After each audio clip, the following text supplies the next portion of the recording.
सीताराम सीताराम सीताराम सीताराम सीताराम सीताराम सीताराम जय सीताराम सीताराम सीताराम जय सीताराम सीताराम सीताराम सीताराम जय सीताराम सीताराम सीताराम सीताराम जय सीताराम सीताराम सीताराम सीताराम जय सीताराम जय सीताराम लक्ष्मण हनुमान सीताराम लक्ष्मण हनुमान सीताराम लक्ष्मण हनुमान सीताराम लक्ष्मण हनुमान जय राधा माधव राधा माधव राधे जय राधा राधिका रमण राधा राधिका रमण राधे जय राधा श्याम सुंदर राधा श्याम सुंदर राधे जय गौरानिताय गौरानिताय गौरानिताय जय गौरानिताय गौरानिताय गौरानिताय गौरानिताय जय गौरानिताय प्रभुपाद प्रभुपाद प्रभुपाद जय प्रभुपाद जय जय प्रभुपाद प्रभुपाद प्रभुपाद प्रभुपाद नित्य गौर हरि बोल हरि बोल हरि बोल गौर हरि बोल नित्य गौर हरि बोल हरि बोल हरि बोल हरि बोल। जय विष्णुपाद परमहंस परिष्काराचार्य वस्तुदर्शन Shri Srimad his divine grace ऐसे भक्तदान स्वामी श्रील प्रभुपाद महाराज की अनंत कोटि वैष्णव वृंद की नामाचार्य श्री हरदास ठाकुर जी की प्रेम से कहो जय श्री कृष्ण चैतन्य प्रभु नित्यानंद श्री अद्वैत गदाधर श्रीवासादि गौर भक्तवृंद की श्री श्री राधा कृष्ण गोप गोपीनाथ श्याम कुंड राधा कुंड गिरि गोवर्धन की गंगा माई जमुना माई की विंध्य देवी तुलसी महारानी जी की श्री श्री मथुरा वृंदावन धाम की श्री श्री नवदीप मायापुरी धाम की श्री श्री जगन्नाथपुरी धाम की श्री श्री द्वारकापुरी धाम की अयोध्या धाम की श्री श्री राधा माधव की श्री श्री राधा श्याम सुंदर जी की श्री श्री राधा राधिका रमण भगवान की श्री श्री कृष्ण बलराम की जगन्नाथ बलदेव सुभद्रा महारानी की रामनवमी महामहोत्सव की निताई गौर प्रेमानंदे। All glories to the assembled devotees. All glories to the assembled devotees. All glories to the assembled devotees. All glories to Shri Shri Guru and Guru. Om Ajnanatimirandhasya Jnananjanashalakaya Chakshurunmilitam Yena Tasmai Shri Guruve Namaha.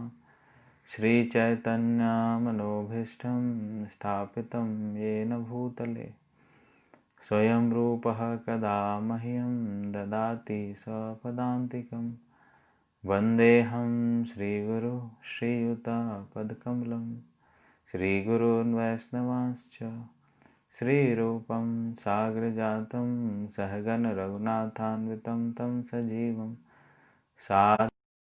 सावधूतं परिजनसहितं Krishna चैतन्यदेवं Shri Radha Krishna पादान् सहगण Lalita Shri विशाखान्वितांश्च हे कृष्ण करुणा सिंधु दीनबंधु जगत्पते गोपेश गोपिकाकांत राधाकांत नमस्तुते तप्त कांचन गौरांगी राधे वृंदावनेश्वरी वृषभानुसुते देवी प्रणमामि हरिप्रिये वाञ्छाकल्पतरुभ्यश्च कृपा सिन्धुभ्येव च पतितानां पावनेभ्यो वैष्णवेभ्यो नमो नमः। जय श्री कृष्ण चैतन्य प्रभु नित्यानंद श्री अद्वैत गदाधर श्रीवासादि गौर भक्तवृंद हरे कृष्ण कृष्ण कृष्ण हरे हरे हरे राम राम राम हरे हरे। नमः विष्णुपादाय कृष्णपृष्ठाय भूतले श्रीमते भक्तिवेदांत स्वामिन्निति नामिने। नमस्ते सारस्वते देवे प्रचारिणे निर्विशेष शून्यवादी पाश्चात्य देशतारिणे। रामाय रामभद्राय रामचंद्राय वेदसे रघुनाथाय नाथाय सीताय पतये नमः।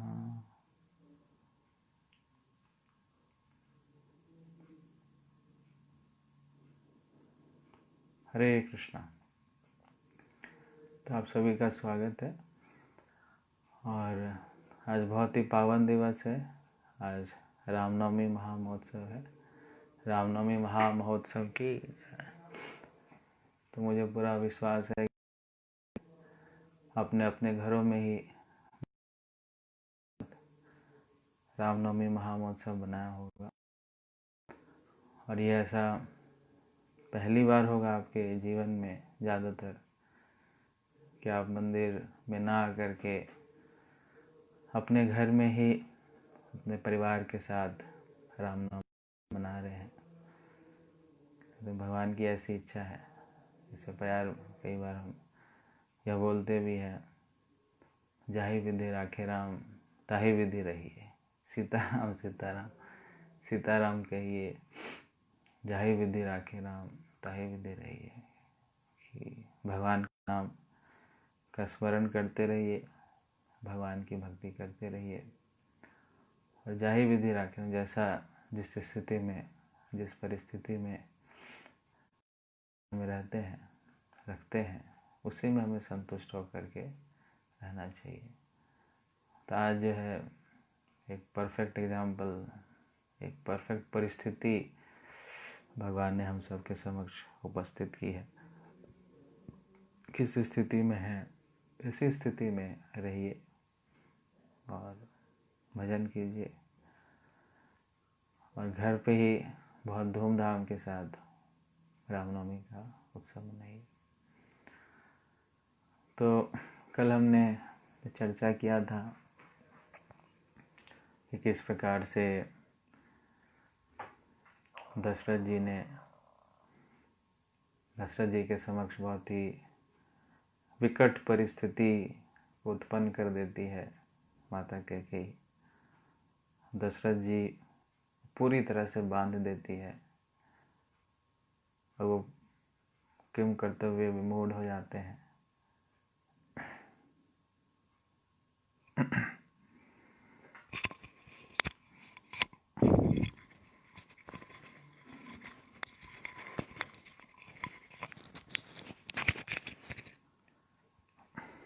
हरे कृष्णा।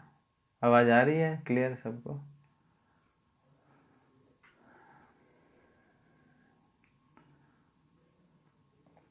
तो दशरथ जी बहुत ही विकट परिस्थिति में आ जाते हैं कि अब क्या करें।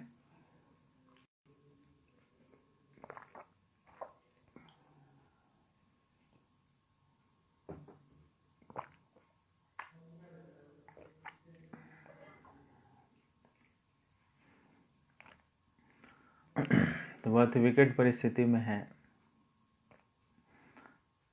और लेकिन वो बंधे भी हैं, अपने वचन से बंधे हैं और भगवान से भी उनको बहुत प्रेम है। तो बारंबार वो यही कह रहे हैं कि तुम दूसरा वचन मुझसे मत लो,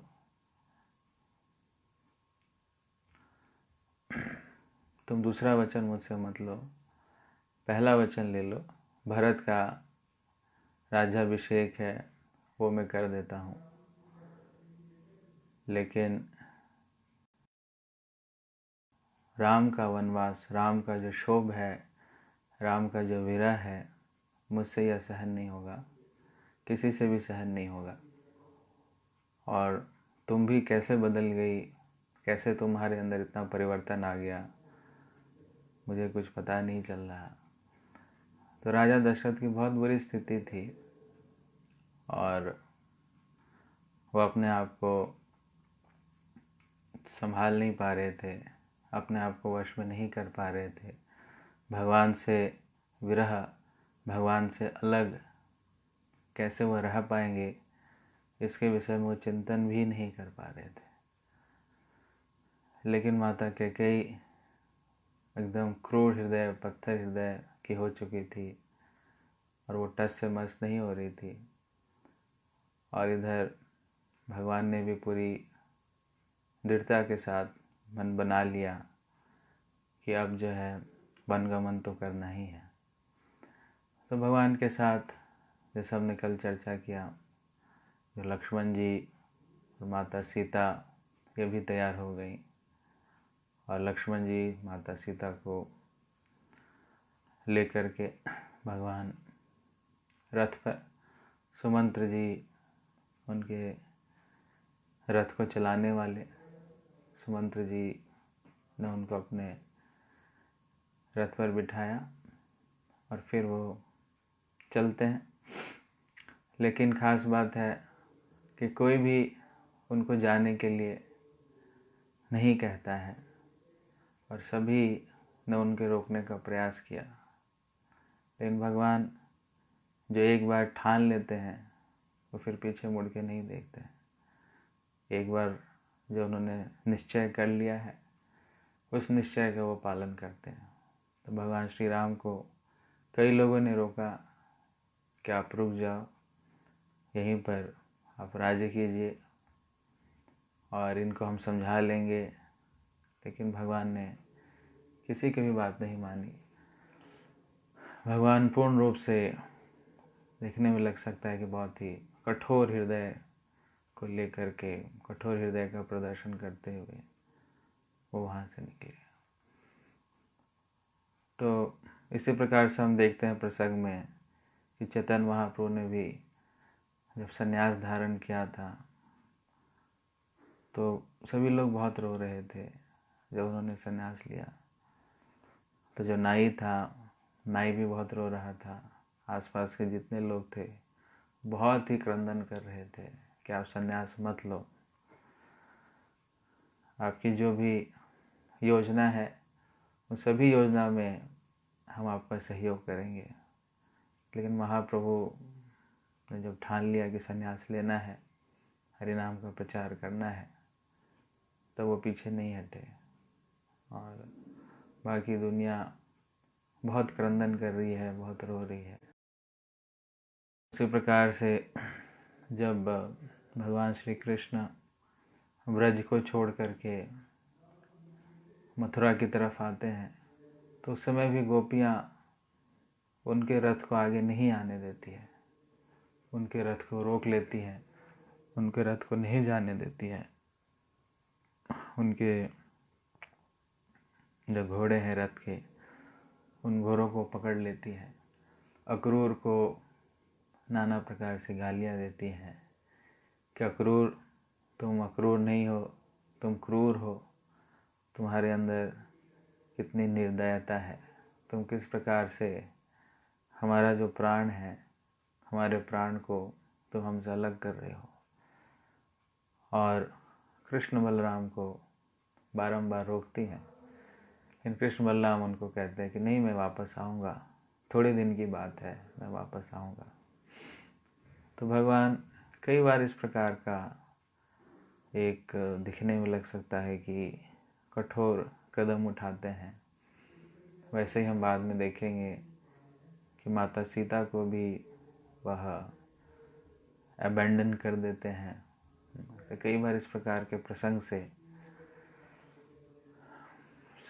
यह क्लैरिटी नहीं होती है कि भगवान ने इस प्रकार से क्यों किया। तो ये कुछ जब उच्चतर कारण होते हैं, उच्चतर भगवान की योजना होती है, तो जो कि लौकिक दृष्टि से दृष्टिगोचर नहीं होता है, तो भगवान कई बार अपने आप को उस परिस्थिति में रखते हैं और एकदम से एक दिखने में कठोर कदम ऐसा उठाते हैं। तो भगवान के आने का मुख्य कारण ही यहाँ यहाँ पर जितने भी राक्षस हैं जो कि रावण के द्वारा संचालित हो रहा था उस समय, उन सभी राक्षसों का वध करना, और ख़ास करके रावण, भगवान की ऐसी योजना थी।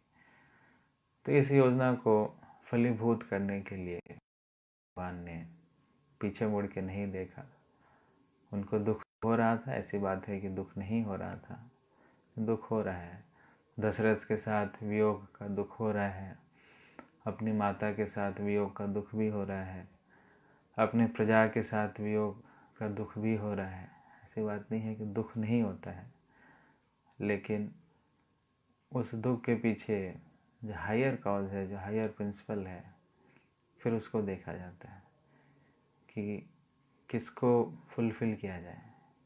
चाहे तो राज्य में रह करके शासन करें, या फिर राज्य छोड़ करके जिस उद्देश्य के लिए हम आए थे उस उद्देश्य की पूरा करें।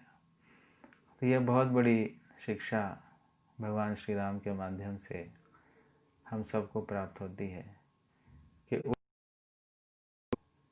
गोल्स को प्राप्त करने के लिए, उच्चतर लक्ष्य को प्राप्त करने के लिए कई बार ऐसे दुखों का भी सामना करना पड़ता है। तो इन दुखों को बहुत ही सहर्ष स्वीकार करना चाहिए, और इस दुख में जो है कुछ छुपा हुआ रहता है। इस दुख के पीछे कुछ न कुछ उच्चतर लक्ष्य होता है। तो जब हम उच्चतर लक्ष्य को केंद्रित कर करके अपनी गतिविधियों को करते हैं, तब जो ये दुख है वो उतना दुख हाँ होता ही है, लेकिन फिर जब उच्चतर लक्ष्य को हम देखते हैं तो वह दुख उतना परेशान नहीं करता। तो भगवान श्री राम ने इसी प्रकार से दशरथ को भी देखा कि दशरथ जो है उनके पीछे पीछे भाग रहे हैं। दशरथ के साथ साथ उनकी मदर भी हैं, तीनों माताएं, वो भी पीछे भाग रही हैं, अपने पति को रोक रहे हैं। दशरथ जी बारंबार कह रहे हैं कि रोको, रथ को रोको। जो सुमंत्र की स्थिति है वो और ही सुमंत्र को समझ नहीं आ रहा कि राजा है, अभी तक मैंने इनकी सारी बात को मानी है, अब प्रभु हैं, अब ये कहते हैं चलो, कैसे चलो, बहुत तेज़ी से चलो, और वो कहते हैं रुको, जल्दी रुको, इतनी तेज़ी से क्यों जाते हो। रथ को चलाने वाले सुमंत्र हैं। सुमंत्र की विकट स्थिति हो गई, उनको समझ नहीं आता कि चलूं या ना चलूं, मैं किस बात को मानूं। तो राजा राम ने, भगवान श्री राम ने उनको कहा कि तो मेरी बात को मानो, मेरी बात को मानो और चलो, बहुत तेज़ी से चलो, रुको मत। अगर मान लो वापस तुम यदि आते हो तो वापस आपसे मेरे पिताजी पूछते हैं कि क्यों नहीं रुके थे, क्या हो गया था, किस कारण से नहीं रुके, मैं आपको रोक रहा था तो क्यों नहीं। तो उस समय आप उनको उत्तर दे देना कि इतना कोलाहल था, इतने सारे लोग थे, इतना आवाज़ आ रहा था कि मुझे आपकी आवाज़ सुनाई नहीं दी। तो इस प्रकार से उनको आप बोल देना। तो यहाँ भी भगवान एक बहुत बड़ी शिक्षा हम सबको देते हैं कि जब ऐसी परिस्थिति हो जिसमें द्वंद्व हो, किस प्रकार का द्वंद्व हो कि लौकिक नियमों का पालन करना है या फिर आध्यात्मिक नियमों का पालन करना है, तो उन दो नियमों में अगर कॉन्फ्लिक्ट हो तो फिर हमें आध्यात्मिक नियमों को प्रायोरिटी दी जाती है। जो भगवान के शब्द हैं, जो भगवान की शिक्षाएं हैं, उन शिक्षाओं का हमें पालन करना चाहिए, उन निर्देशों का हमें पालन करना चाहिए। जैसे कि महाभारत की युद्ध भूमि में भी हम देखते हैं कि महाराज युधिष्ठिर को जब भगवान ने स्वयं बोला कि आप जो हैं बोलिए अश्वत्थामा हतः, अश्वत्थामा की मृत्यु हो गई, ऐसा भगवान ने उनको डायरेक्ट बोला था। लेकिन युधिष्ठिर महाराज ने सोचा ऐसा मैं कैसे कह सकता हूँ, अश्वत्थामा हतः, आज तक तो मैंने झूठ बोला नहीं, मैं तो सत्यवादी हूँ। तो वो भी द्वंद्व में थे कि नहीं बोलूं कि नहीं बोलूं। भगवान कहते हैं बोलो, और उनका अपना जो धर्म है, सत्यवादिता का जो धर्म है, वो कहता है कि मत बोलो। तो द्वंद्व में है। तो फिर उन्होंने अपने सत्यवादिता पालन किया और उन्होंने बोला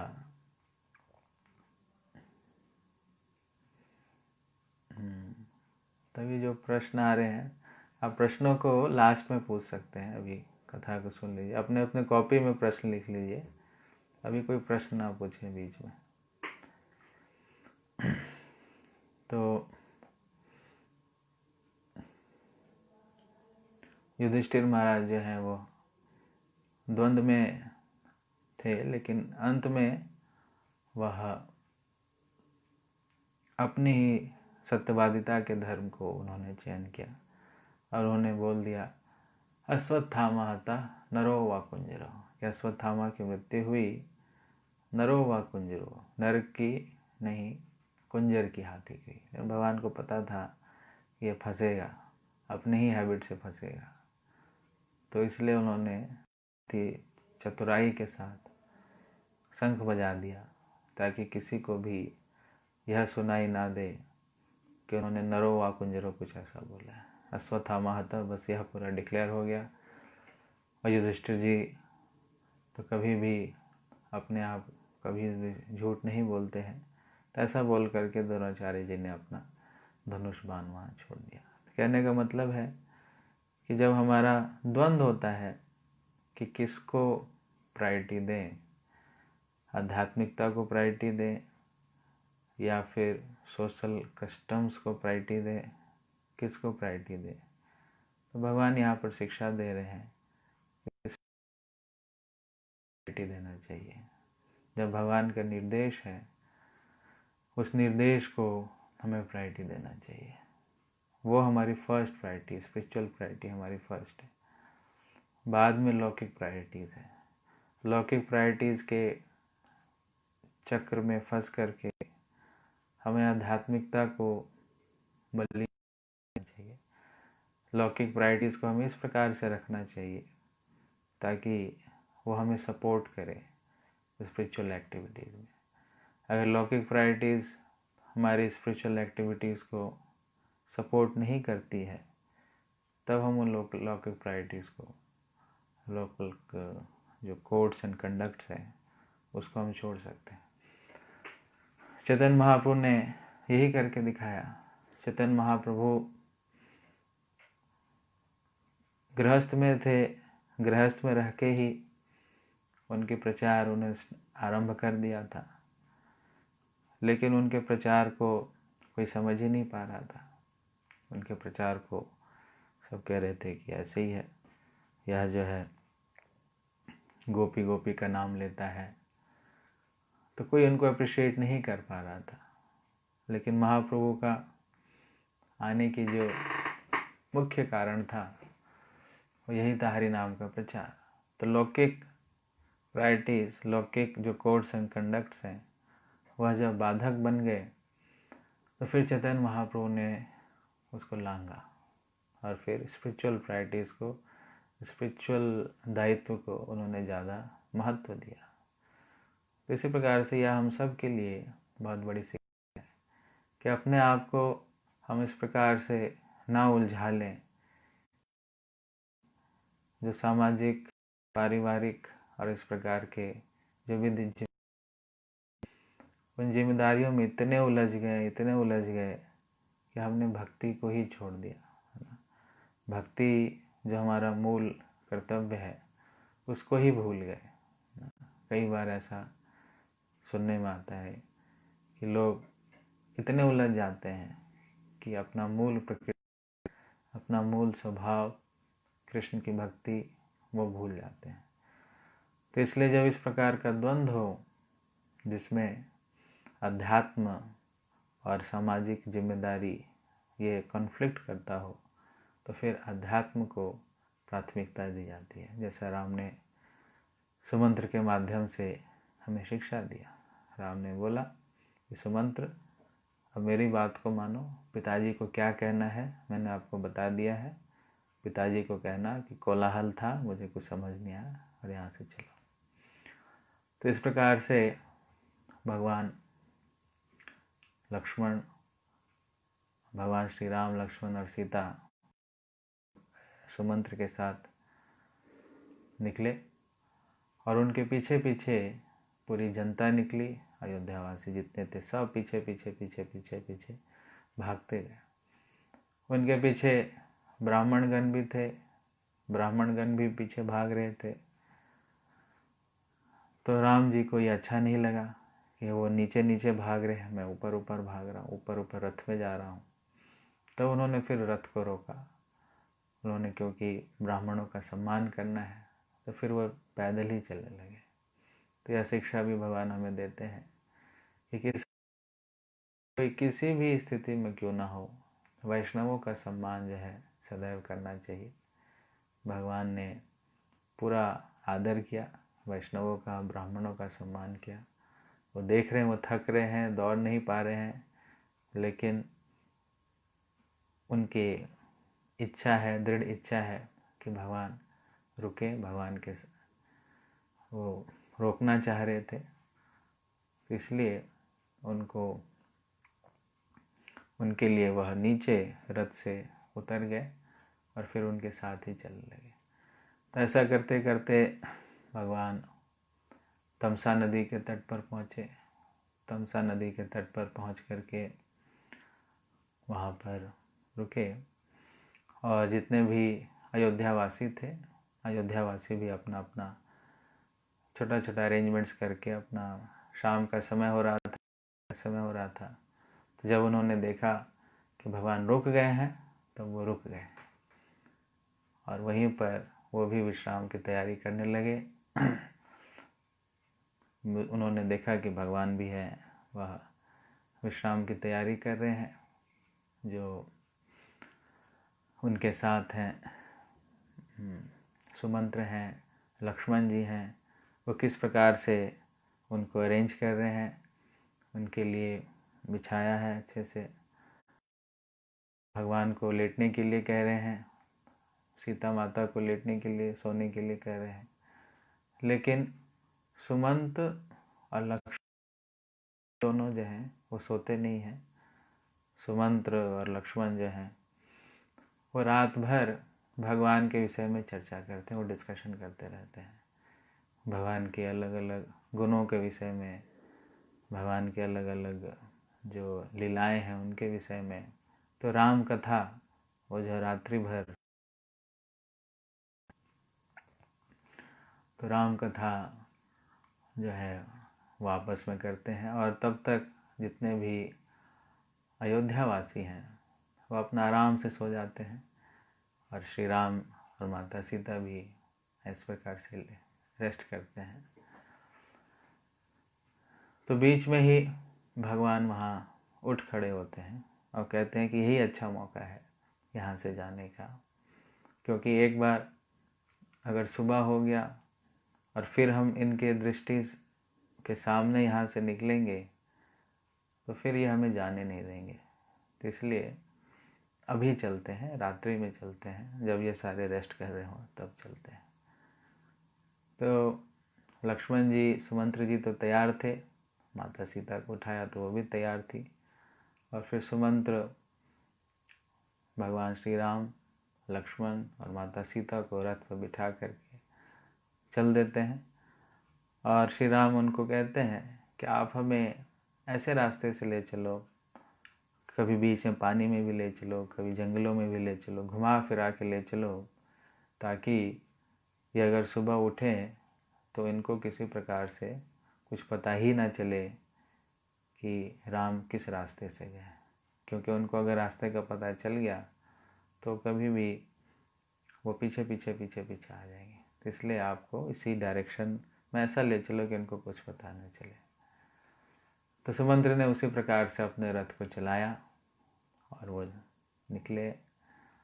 इधर जब सुबह हुआ, जब सभी ने राम को ढूंढने का प्रयास किया, किधर गए, राम राम राम करते करते किसी को भी कुछ पता ही नहीं चल रहा था कि भगवान किस रास्ते से गए हैं, उत्तर गए हैं, दक्षिण गए हैं, किस दिशा में गए हैं, कुछ नहीं पता। तब वो हर थक करके सोचे अब चलो वापस ही चलते हैं। तो वापस अयोध्या नगरी में जाते हैं, लेकिन अयोध्या नगरी तो पूरी वीरानी हो चुकी है। अयोध्या नगरी से ऐसा लग रहा था जैसे प्राण चले गए हों। अयोध्या नगरी जो है मृत हो चुकी है, किसी प्रकार का कोई आनंद की अनुभूति नहीं, पूरा का पूरा शोक का माहौल था। तो अयोध्या नगरी के जो प्राण थे वो श्री राम थे। अब उस नगरी से ही जब प्राण ही चली गई तो वो पूरी की पूरी नगरी जो है वो वीरानी हो गई।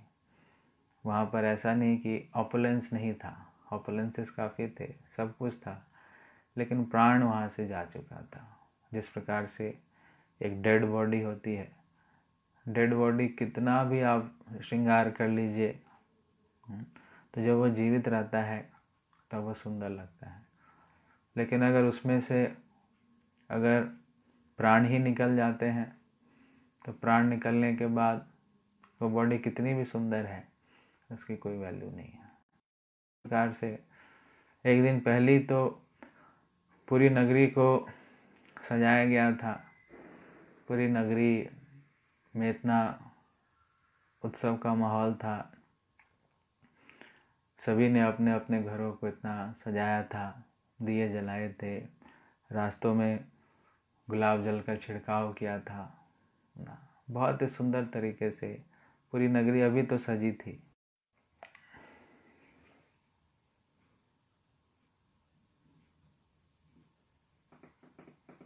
हरे कृष्णा कृष्णा कृष्णा हरे हरे, हरे राम राम राम हरे हरे।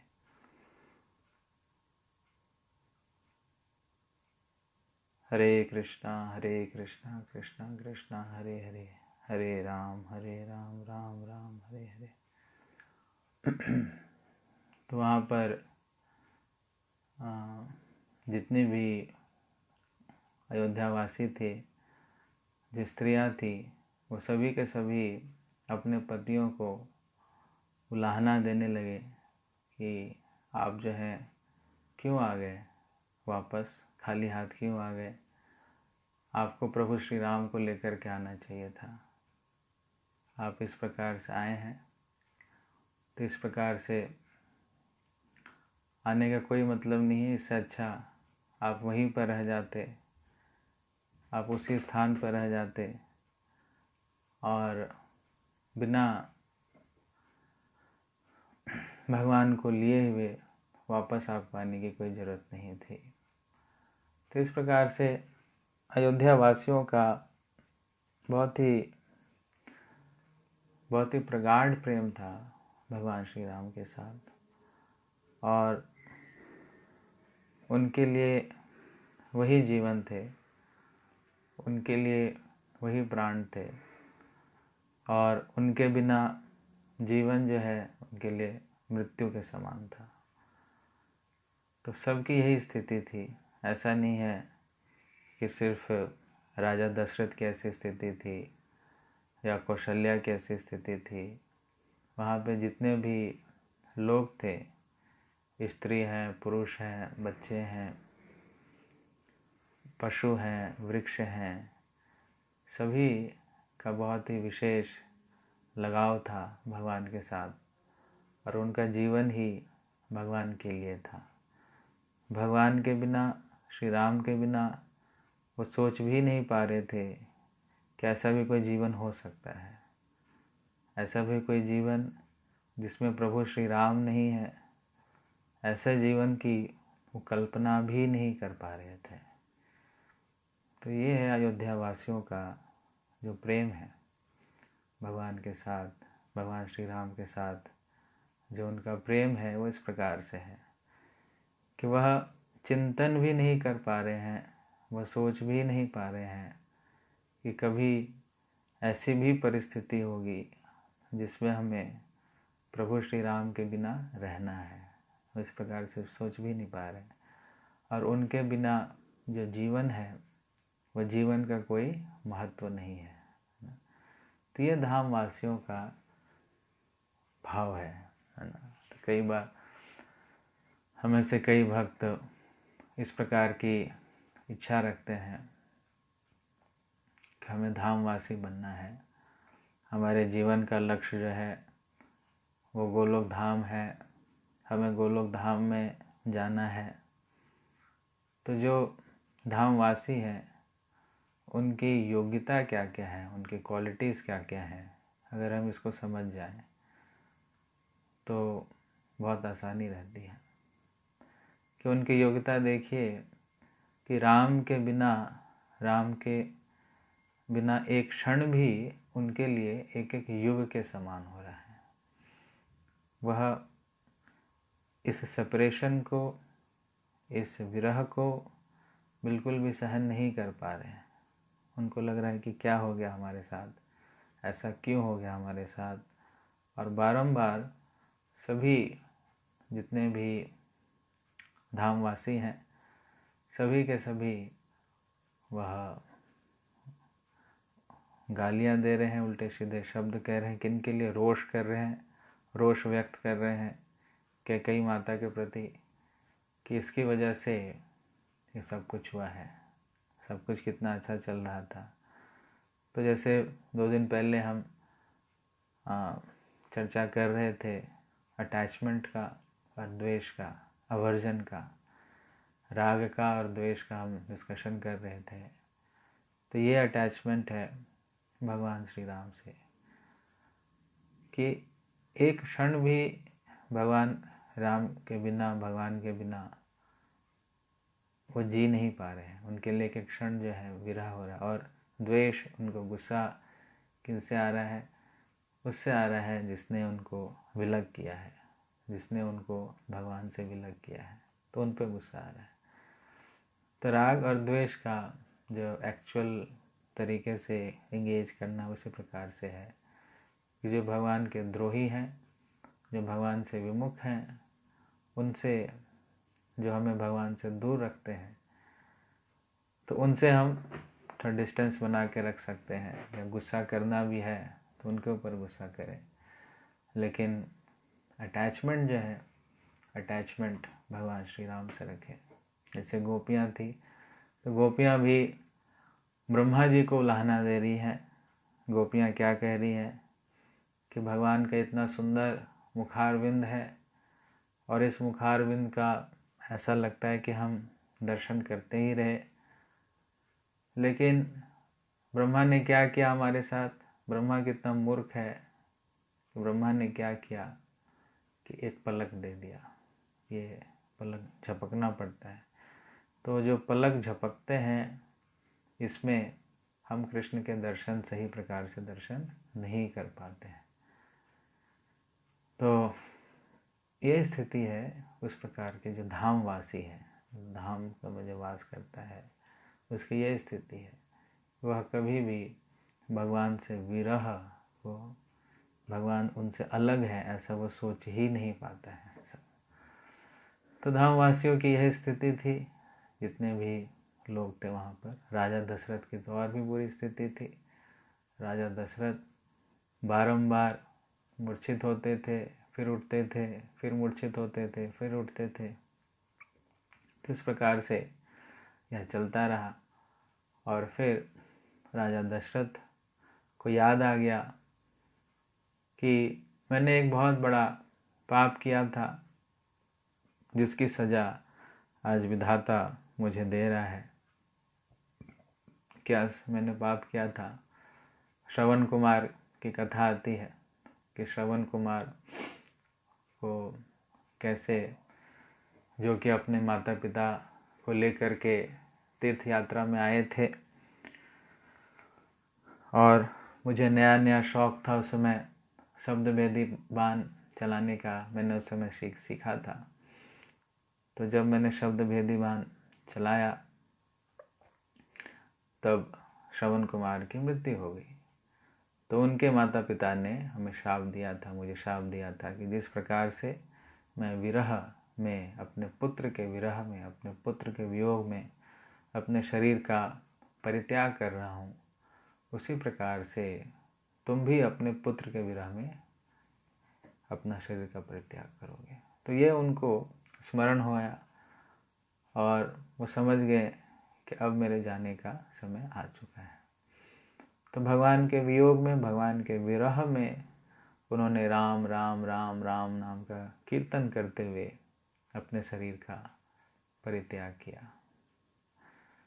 तो इसी प्रकार से भगवान का जो विरह है, कई भक्त जो हैं भगवान के इस विरह को सहन नहीं कर पाते हैं और अपने प्राण को सोचते हैं कि अब यह प्राण को रखने की कोई आवश्यकता नहीं है, अब इस प्राण को छोड़ने में ही भलाई है, क्योंकि भगवान के वियोग में हम नहीं जी सकते। भगवान के वियोग में हम पॉसिबल नहीं हमारा जीना। तो फिर वो प्राण को भी छोड़ देते हैं। जैसे कि चैतन्य महाप्रभु की लीला में हम देखते हैं कि महाप्रभु की जो पहली भार्या थी लक्ष्मी प्रिया, तो जब भगवान पूर्वी बंगाल में जाते हैं और वहाँ पर 1 वर्ष रहते हैं, तो लक्ष्मी प्रिया जो है भगवान के इस विरह का सहन नहीं कर पाती है। काफ़ी लंबा टाइम है 1 वर्ष का। तो उस विरह के कारण ऐसा कहते हैं कि एक विरह रूपी सर्प जो है उनको डसता है और उनकी मृत्यु हो जाती है। तो विरह जो है वो सब सहन नहीं कर पाते। राजा दशरथ भी जो है विरह को सहन नहीं कर पाए और उससे बेहतर उन्होंने सोचा कि अब मृत्यु ही अच्छा है। बिना राम के जीवन का कोई मतलब नहीं है, बिना राम के जीवन का क्या लाभ है। तो इस प्रकार से उन्होंने अपने शरीर को ही त्याग दिया। उसी प्रकार से हम देखते हैं कि जब गोपियों का आवाहन करते हैं, श्री कृष्ण मुरली को बजाते हैं, जितनी गोपियाँ होती हैं अर्धरात्रि में वो सब उपस्थित हो जाती हैं। इन कुछ गोपियों को रोका जाता है कि नहीं, तुम नहीं जा सकती हो, अभी कहाँ जा रही हो, अभी जाने की आवश्यकता नहीं है, अर्धरात्रि का समय है। तो उनको ज़बरदस्ती बांध देते हैं, घर में पकड़ लेते हैं। तो ऐसी गोपियाँ क्या करती हैं, अपने शरीर को वहीं पे त्याग देती हैं, अपने शरीर को छोड़ करके वह भगवान की रासलीला में प्रस्तुत हो जाती हैं और भगवान की रास में रास करती हैं।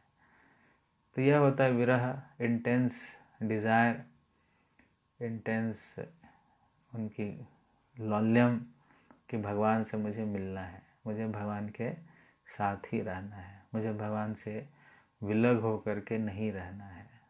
तो इस प्रकार की उत्कृष्ट भावना राजा दशरथ ने प्रदर्शित किया। उन्होंने मृत्यु को श्रेयस्कर समझा। राम विलग से अच्छा है कि मृत्यु को ही प्राप्त कर जाऊं। तो ऐसा ही हुआ और राजा दशरथ जो है मृत्यु को प्राप्त हुए। उन्होंने अपने शरीर का परित्याग किया। तो यह संदेशा अब जितने भी मंत्री थे, जितने भी ब्राह्मण थे, अब उन्होंने बोला कि यहाँ पे तो अब एक भी पुत्र नहीं है जो इनके अंत्येष्टि कार्य कर सके। दो पुत्र गए हैं कैकेयी प्रदेश में, 2 पुत्र गए हैं वन में, तो उनके शरीर को कौन जलाएगा। तो इसलिए उनकी बॉडी को कुछ केमिकल्स में डाल करके और प्रिजर्व करके रखते हैं कि राम तो आएंगे नहीं अभी। तो जो 2 पुत्र और हैं, इन दोनों पुत्रों को बुलाया जाए कैकेयी प्रदेश से। कैकेयी प्रदेश जैसे कल चर्चा किया था कश्मीर में है, कश्मीर को कैकेयी प्रदेश कहा जाता है। तो उन दोनों पुत्रों को वहाँ से बुलाया जाए। कुछ विशेष प्रकार के मैसेंजर्स को चुना गया जो कि इंटेलिजेंट हैं, जो कि बातों को समझते हैं, जो कि कब क्या बोलना है कब नहीं बोलना है इसको समझते हैं, लोगों के भावों के अनुसार चीज़ों को बतलाते हैं। तो ऐसे सूझबूझ वाले मैसेंजर्स को बुलाया गया और उनको कहा गया कि आप जाइए और भरत और शत्रुघ्न जो कि अपने मामा युधाजीत के यहाँ पर हैं, कैकेयी प्रदेश में कैकेयी नरेश के साथ हैं, तो आप उनको बुला करके आइए। लेकिन उनको थोड़ा भी ऐसा एहसास नहीं होना चाहिए कि राजा दशरथ जो हमारे बीच में नहीं रहे।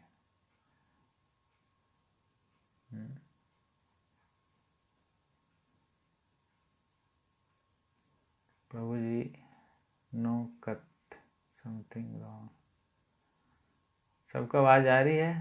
हरे कृष्णा। बीच में इंटरनेट चला गया था तो इसलिए दोबारा से इसको स्टार्ट किया है। तभी आवाज़ क्लियर है ना सबको?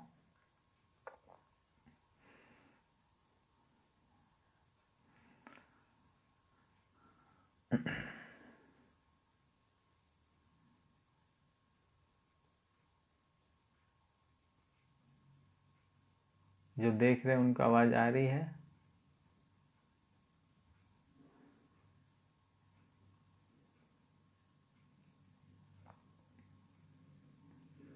ओके, हरि बोल। तो राजा फिर भरत जी और शत्रुघ्न जी को बुलाने के लिए भेजा गया ऐसे ऐसे दूतों को।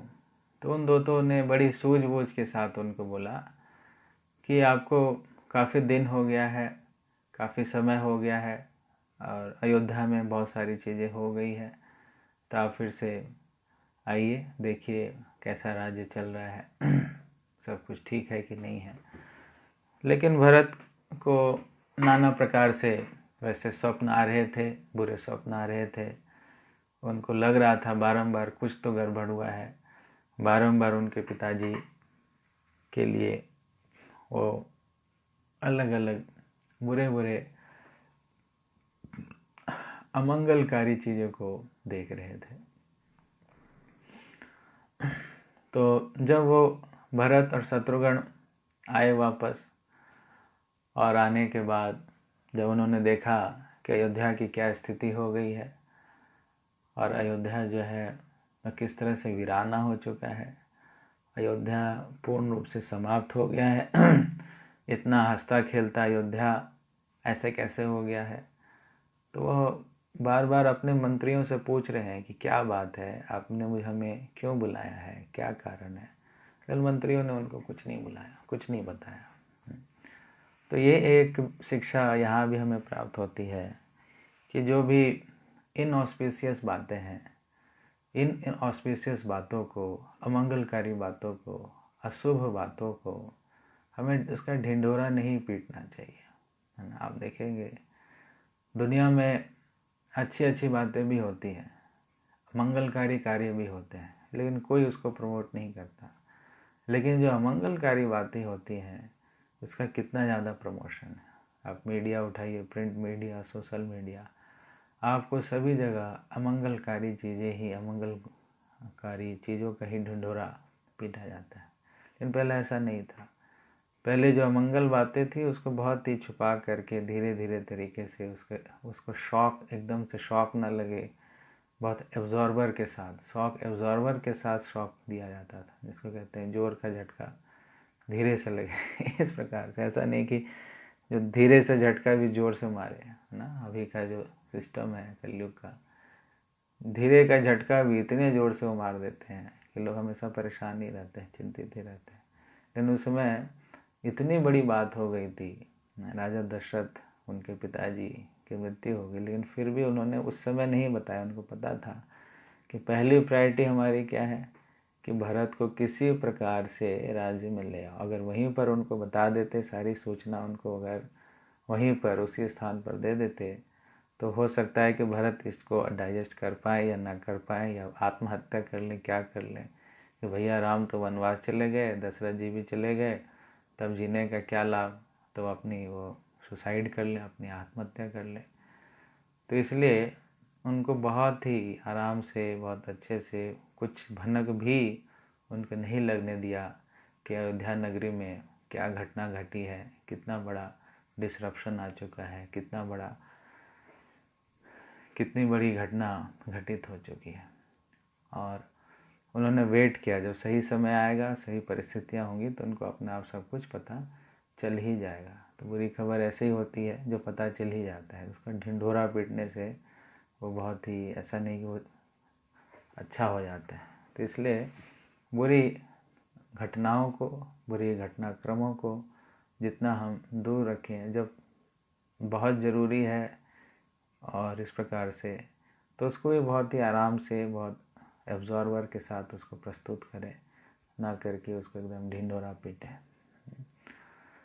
तो भरत जी जब पहुँचे अपने घर पर, महल में पहुँचे, तो देखिए सभी जगह सभी दुखी हैं, सभी परेशान हैं, बस दो लोग जो हैं वो बहुत प्रसन्न हैं। एक कैकेयी बहुत प्रसन्न है, उनकी माता बहुत प्रसन्न है, एक मंथरा बहुत प्रसन्न है। तो कैकेयी ने जब भरत को देखा, भरत को देखते ही उनकी खुशी के ठिकाने नहीं रखे, बेटा बेटा करके। और तो भरत कह रहे, माते सब कुछ तो ठीक है, लेकिन यहाँ पर इतना वीराना क्यों है, इतना ज़्यादा सुनसान क्यों है, लोग इतने दुखी क्यों हैं, कहाँ है मेरे भैया श्री राम, कहाँ है पिताजी दशरथ जी, कहाँ हैं वो लोग। तो कैकेयी कहती है कि नहीं, वो कुछ नहीं है, वो तो आपके भैया राम जो हैं वो वन को गए हैं और आपके पिताजी की मृत्यु हो गई है। तो बहुत ही आराम से, बहुत धीरे से उन्होंने इस बात को कहा। तो भरत को तो कुछ समझ नहीं आया कि ऐसे क्या हुआ, कैसे हुआ, किसने किया, क्या हुआ। उनको बहुत गुस्सा भी आ रहा था, इतनी बड़ी घटना हुई मेरे पीछे से और किसी ने मुझे कुछ बताया भी नहीं। तब उन्होंने पूछा, तो कैकेयी ने बताया कि मैंने 2 वर मांगे थे और उन 2 वरों में पहला वर यही था कि तुम्हारा राज्याभिषेक हो जाए, और दूसरा जो श्री राम हैं, जो तुम्हारे भैया, उनका वनवास हो जाए। इस प्रकार से मैंने उनसे मांगा। तो इस बात को वो सहन नहीं कर पाए, उनकी मृत्यु हो गई। कोई बात नहीं, अभी जो है तुम्हारा अभी चलेंगे, सभी मंत्रियों ने मंत्रणा कर ही ली है कि सक्सेसर तो तुम ही हो, तुम्हें राज्याभिषेक कर देते हैं और तुम्हें अच्छा अभी अयोध्या का राज्य करो, एंजॉय करो। तो वो तो बड़ी खुशी खुशी कह रही थी, लेकिन भरत जी का गुस्सा बढ़ता जा रहा था और वो इतना गुस्से में आ गए, उन्होंने अपनी माता को खूब बोला, बहुत ज़्यादा बोला, बहुत बोला कि तुम्हारी कैसे हिम्मत हुई, तुमने ऐसे कैसे कर दिया ना, तुम क्या हो गई ऐसा करके, किसने तुम्हारी बुद्धि को भ्रष्ट किया। तो मंथरा भी वहीं खड़ी थी, तो किसी ने बता दिया मंथरा ने किया है ये सब। तो शत्रुघ्न थे, वो तलवार उठाया, मंथरा को मारने के लिए भाग आए। मंथरा बेचारी भागने लगी, तो सबने, भरत जी ने उनको रोका, शत्रुघ्न ऐसी स्त्री की हत्या नहीं करनी चाहिए। तो फिर कैकेयी को बहुत, भरत जी ने बहुत कहा कि तुम क्या समझती हो कि भैया राम के बिना मैं राज्य करूँगा, तुम क्या समझती हो कि मैं खुशी खुशी रह पाऊँगा, इस राजमहल में रह पाऊँगा। मैं भी जा रहा हूँ वन में, भैया को लेकर के आ रहा हूँ, भैया को जो है राजा बनाना है और मैं खुद वन में रहूँगा। मैं भैया के, तुम्हारा जो वचन है, तुम्हारे इस वचन की पूर्ति मैं करूँगा, मैं वनवास में रहूँगा, भैया श्री राम को राज्य में बिठाऊँगा, उनको राजा बनाऊँगा। इस प्रकार से जब वो कहते हैं तो कैकेयी माता की तो हालत ख़राब हो जाती है, उसका तो यू टर्न हो जाता है कि कई माता ने इस प्रकार से एक्सपेक्ट किया ही नहीं होता है कि ऐसे भी हो सकता है कि बेटा मुझे इस प्रकार से बोलेगा, डांटेगा, जिसके लिए मैंने इतना कुछ किया है, जिसके लिए इतनी बड़ी पूरी योजना बनाई, इतना कुछ हो गया, और वही व्यक्ति जो है अब पीछे हट रहा है और वही व्यक्ति इसको उल्टा कह रहा है। तो तब जो उनकी बुद्धि भ्रष्ट हो गई थी, भरत के वचनों से उनकी बुद्धि फिर वापस आ गई। जो कुबुद्धि मंथरा ने स्टैब्लिश किया था, मंथरा के जो बुरे वचन थे, बुरे वचनों के कारण जो उनकी बुद्धि भ्रष्ट हो चुकी थी, उस भ्रष्ट बुद्धि को पुनः स्थापित किया भरत के कड़वे वचन ने, है ना। तो यह भी ये एक जो भ्रम होता है, यह भ्रम कब टूटता है? जब हमारा सबसे प्रिय व्यक्ति कोई जब हमें कुछ बोलता है, तब जाकर के हमारा भ्रम टूटता है ना। इस प्रकार से हम कई ऐसे उदाहरण हम देखते हैं कि जब जिससे हमारी बहुत कठोर आसक्ति होती है, जब वह व्यक्ति हमें कुछ बोलता है, तब उसकी आवाज़ जो हृदय को स्पर्श करती है। और उससे पहले कोई व्यक्ति कितना भी कुछ बोल ले, कुछ भी कर ले, तो किसी की बात की कोई वैल्यू नहीं होती है। जैसे बिलमंगल ठाकुर के जीवन में भी हम देखते हैं कि कैसे उनके जीवन में इतना बदलाव आया कि वो एक स्त्री से, एक वेश्या से, चिंतामणि से बहुत ज़्यादा आसक्त थे। जब उस चिंतामणि ने उनको बहुत कठोर और कड़वे वचन बोले कि तुम जितनी आसक्ति मुझसे रखते हो, अगर उतनी आसक्ति हरि से रख लेते तो तुम्हारा कितना उद्धार हो जाता, तुम्हारा कल्याण हो जाता। वैसे ही तुलसीदास जी के जीवन में भी हम देखते हैं कि उनको जिनसे आसक्ति थी, उन्होंने जब उनको बोला, तब उनके जीवन, तो जो जिससे हमारी अटैचमेंट है, अगर वो शब्द कहते हैं तो हमारी चीज़ों को छूता है।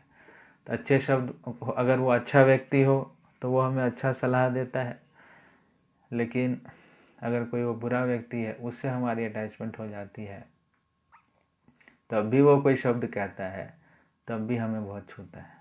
तो जो व्यक्ति जिससे हमारी अटैचमेंट है, उसके शब्द हमारे हृदय को स्पर्श करते हैं। तो भरत जी ने ऐसे स्पर्श वाले, हृदयघाती वाले शब्द जो है उनको बोला, तब जो है कैकेयी का होश हवास में हुई, उसका जो नशा था, उसकी जो बुद्धि भ्रष्ट हो चुकी थी, वह बुद्धि जो है पुनः स्थापित हुआ, उसका जो भ्रम था वो समाप्त हुआ, और उसका जो पुराना प्रेम था भगवान श्री राम के प्रति, वो पुराना प्रेम जो है वो पुनः जागृत हो गया। तो इस प्रकार से कुछ ऐसे लोग अपने जीवन में भी होने चाहिए जो हमें डिटैच तरीके से हमारी इस प्रकार की अटैचमेंट को कट कर सके। तब समझिए हमारा जीवन सफल है। कि कुछ ऐसे डिवोटीज़ हों अपने जीवन में जो हमारे अटैचमेंट को खट बहुत ही आसानी से काट सकें, उनको किसी प्रकार का पेन ना हो ना। जैसे कई बार साधुओं के विषय में कहा जाता है कि साधु जो होते हैं वो कसाई की तरह होते हैं। जैसे कसाई बकरे को मारता है, खट खट खट खट खट, उसके चेहरे पे आप देखेंगे किसी प्रकार की शिकन नहीं होती है, खटाखट काट देता है। उसी प्रकार से साधु होते हैं, वो भी हमारी भौतिक इच्छाएं जो हृदय के गांठ होते हैं, उन गांठों को cut cut cut cut cut cut काट देता है। तो भरत जी इस प्रकार से एक संत की तरह, एक साधु की तरह माता कैकेयी के जो उनकी आसक्ति थी, भौतिक आसक्ति थी, एक पुत्र मोह था, एक राजमाता बनने का जो अटैचमेंट था, जो उनकी भौतिक इच्छा थी, उनको खटाक से काट दिया उन्होंने। जब वो कटा तो निर्मल हो गई, वो शुद्ध हो गई ना। तो ये जो अटैचमेंट होते हैं वही हमें अशुद्ध कर रहे होते हैं, वही हमारी गंदगियों का पोषण कर रहे होते हैं। मान लीजिए कोई पाइप है और पाइप से गंदा पानी आ रहा है और उस गंदे पानी से पूरी गंदगी फैल रही है, तो बेस्ट तरीका क्या है? उस पाइप को ही काट देना चाहिए जहाँ से वो गंदा पानी आ रहा है। तो उसी प्रकार से नाना प्रकार के जो भौतिक अटैचमेंट्स हमारे कॉन्शसनेस, हमारी चेतना को प्रदूषित कर रहे होते हैं। तो बुद्धिमत्ता किसमें है? कुछ ऐसे भक्तों का संग करें, कुछ ऐसे भक्त हमारे जीवन में हों जो कि बहुत ही अनासक्त भाव से उस अटैचमेंट को एकदम से काट दें। यहाँ से निकलो और सही चीज़ सही जगह अपनी चेतना को लगाओ। तो भरत जी ने यही भूमिका अपनाई। तब जाके कैकेयी को पश्चाताप हुआ, कैकेयी को बहुत बुरा लगा। तब उसने अपने जीवन में एक यू टर्न लिया। देखा कि अब उसके जीवन में अब एक यू टर्न आया। उसका जो पुराना प्रेम था श्री राम के प्रति, वह पुराना प्रेम फिर से जागृत हुआ। और फिर सब ने योजना बनाई कि चलो हम सब मिल कर के जाते हैं, हम सब मिल कर के श्री राम को वापस लाते हैं। तो ऐसी उद्घोषणा कर दी गई कि सुनो सुनो सुनो अयोध्यावासी सभी सुनो, कि बहुत ही खुशी की बात है कि तीनों रानियां और भरत और शत्रुघ्न ये सभी जो कि राजमहल के मेंबर्स हैं, वो सब हमें लीड करेंगे और वो सब लेकर के हम सबको चलेंगे और प्रभु श्री राम को हम वापस लेकर के आएंगे। तो एक प्रकार से पूरी अयोध्या में बहुत ही खुशी का माहौल हो गया। सभी लोग बहुत ही प्रसन्न हो गए, बहुत प्रसन्न चित्त हो गए। सब में खुशियाँ छा गई कि अब प्रभु श्री राम को हम लेकर के आएंगे। तो उसके लाने की पूरी तैयारियां करने लगे। अभी जो मातम का माहौल था, अभी जो इतना सारा दुख का माहौल था, इतने सारे दुखी थे सभी, अभी सब के अंदर खुशी की लहर छा गई कि हरि बोल जय श्री राम करके सब के अंदर एक उत्साह और एक उमंग जो उमंग था वो पुनः उनके अंदर स्थापित हो गया। वो बहुत खुश हुए कि अब प्रभु श्री राम को हम सब लेकर के चलेंगे। ये भरत जी का सब गुणगान करने लगे कि देखो भरत कितने प्रेमी भक्त हैं, राम जी से वो कितना प्रेम करते हैं। तो इस प्रकार से सभी के अंदर एक आह्लाद, एक खुशी का माहौल था और सब ने तैयारियां शुरू कर दी और बहुत ही ग्रैंड तरीके से उन्होंने तैयारी शुरू की। ऐसा नहीं कि ऐसे निकल गया अपने अपने घरों से, नहीं, अपने घरों से बहुत ही सज धज के निकले, अच्छी तरह से निकले और उनके जाने के लिए बहुत सुंदर बड़े बड़े चौड़े चौड़े रास्ते बनाए गए कि सब जाएंगे, अच्छी तरह से जाएंगे, जो भी जाना चाहता है चले। तो सब अयोध्यावासी निकल पड़े प्रभु श्री राम को लेने के लिए। तो जब यह भी हम यहाँ एक बहुत बड़ी शिक्षा प्राप्त होती है कि इसको कहते हैं विरह में प्रेम, कि अगर विरह है लेकिन उनके आने की खुशी, भगवान की आने की खुशी है, वो इतनी बड़ी खुशी है कि वह फिर से हर्षोल्लासित हो चुके हैं। तो जब उनके आने की खुशी होती है तब इसमें वो और अच्छे से उनकी सेवा कर रहे हैं और अच्छे से उनके लिए तैयारियां कर रहे हैं।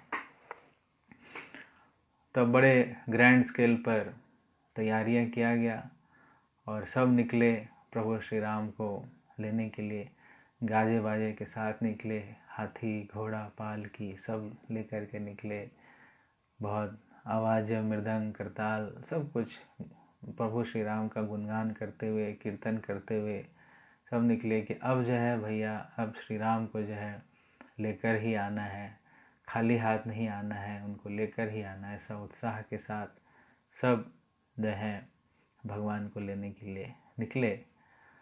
और उस तरफ क्या हो रहा था, उस तरफ जो है भगवान गंगा नदी के तट तक पहुंचते हैं और वहाँ पर पहुंच करके उनके जो बहुत ही परम मित्र होते हैं, उनके परम मित्र निषाद राजगुह से उनकी मुलाकात होती है।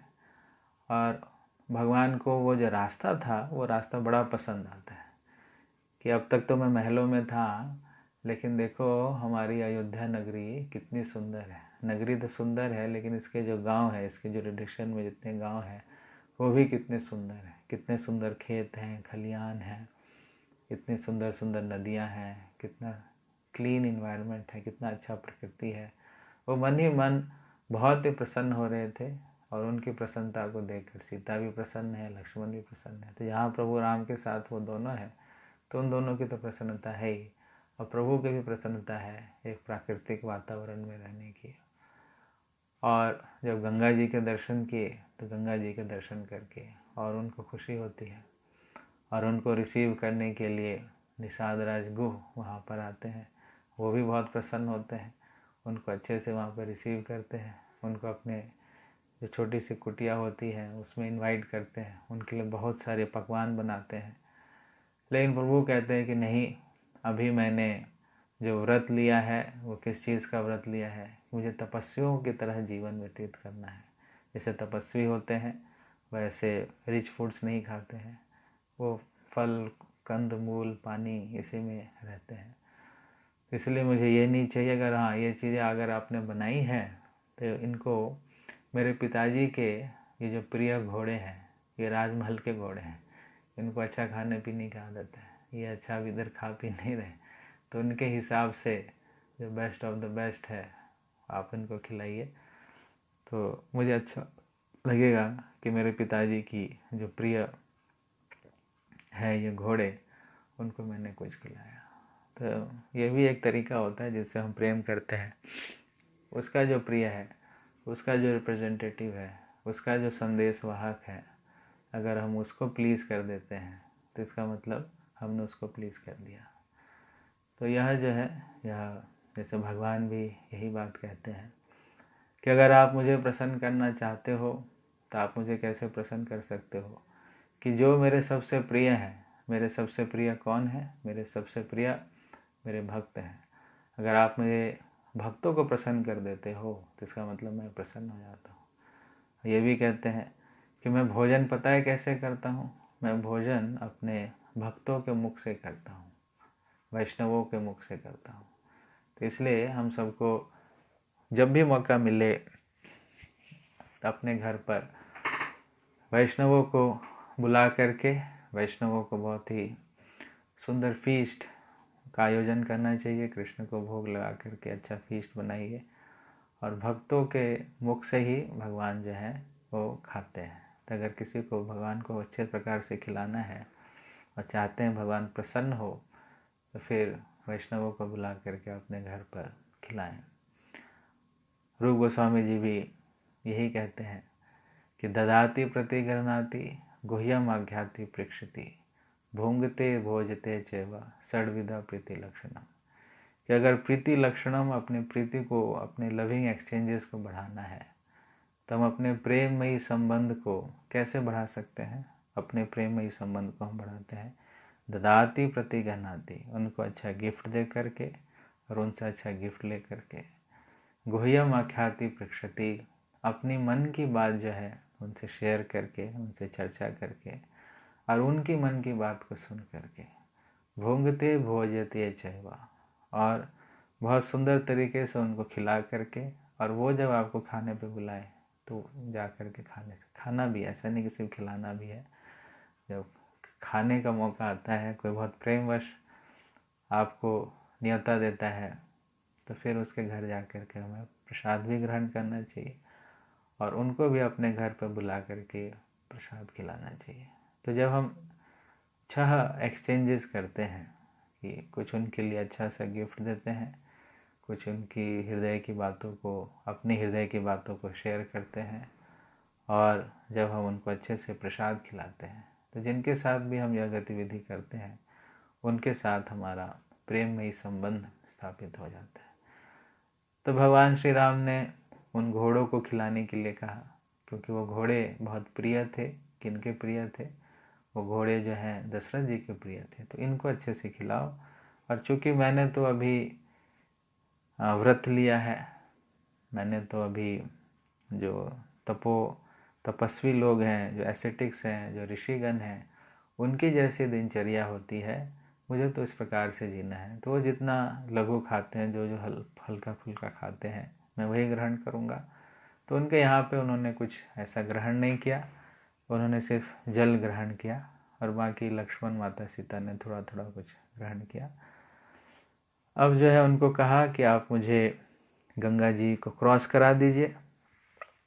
बहुत बड़ी नदी है गंगा जी को क्रॉस करके जाना है। मुझे दंडकारण्य के लिए कहा गया है कि मुझे दंडकारण्य में जाना है। तो वो गंगा जी को क्रॉस करके ही जाना होगा।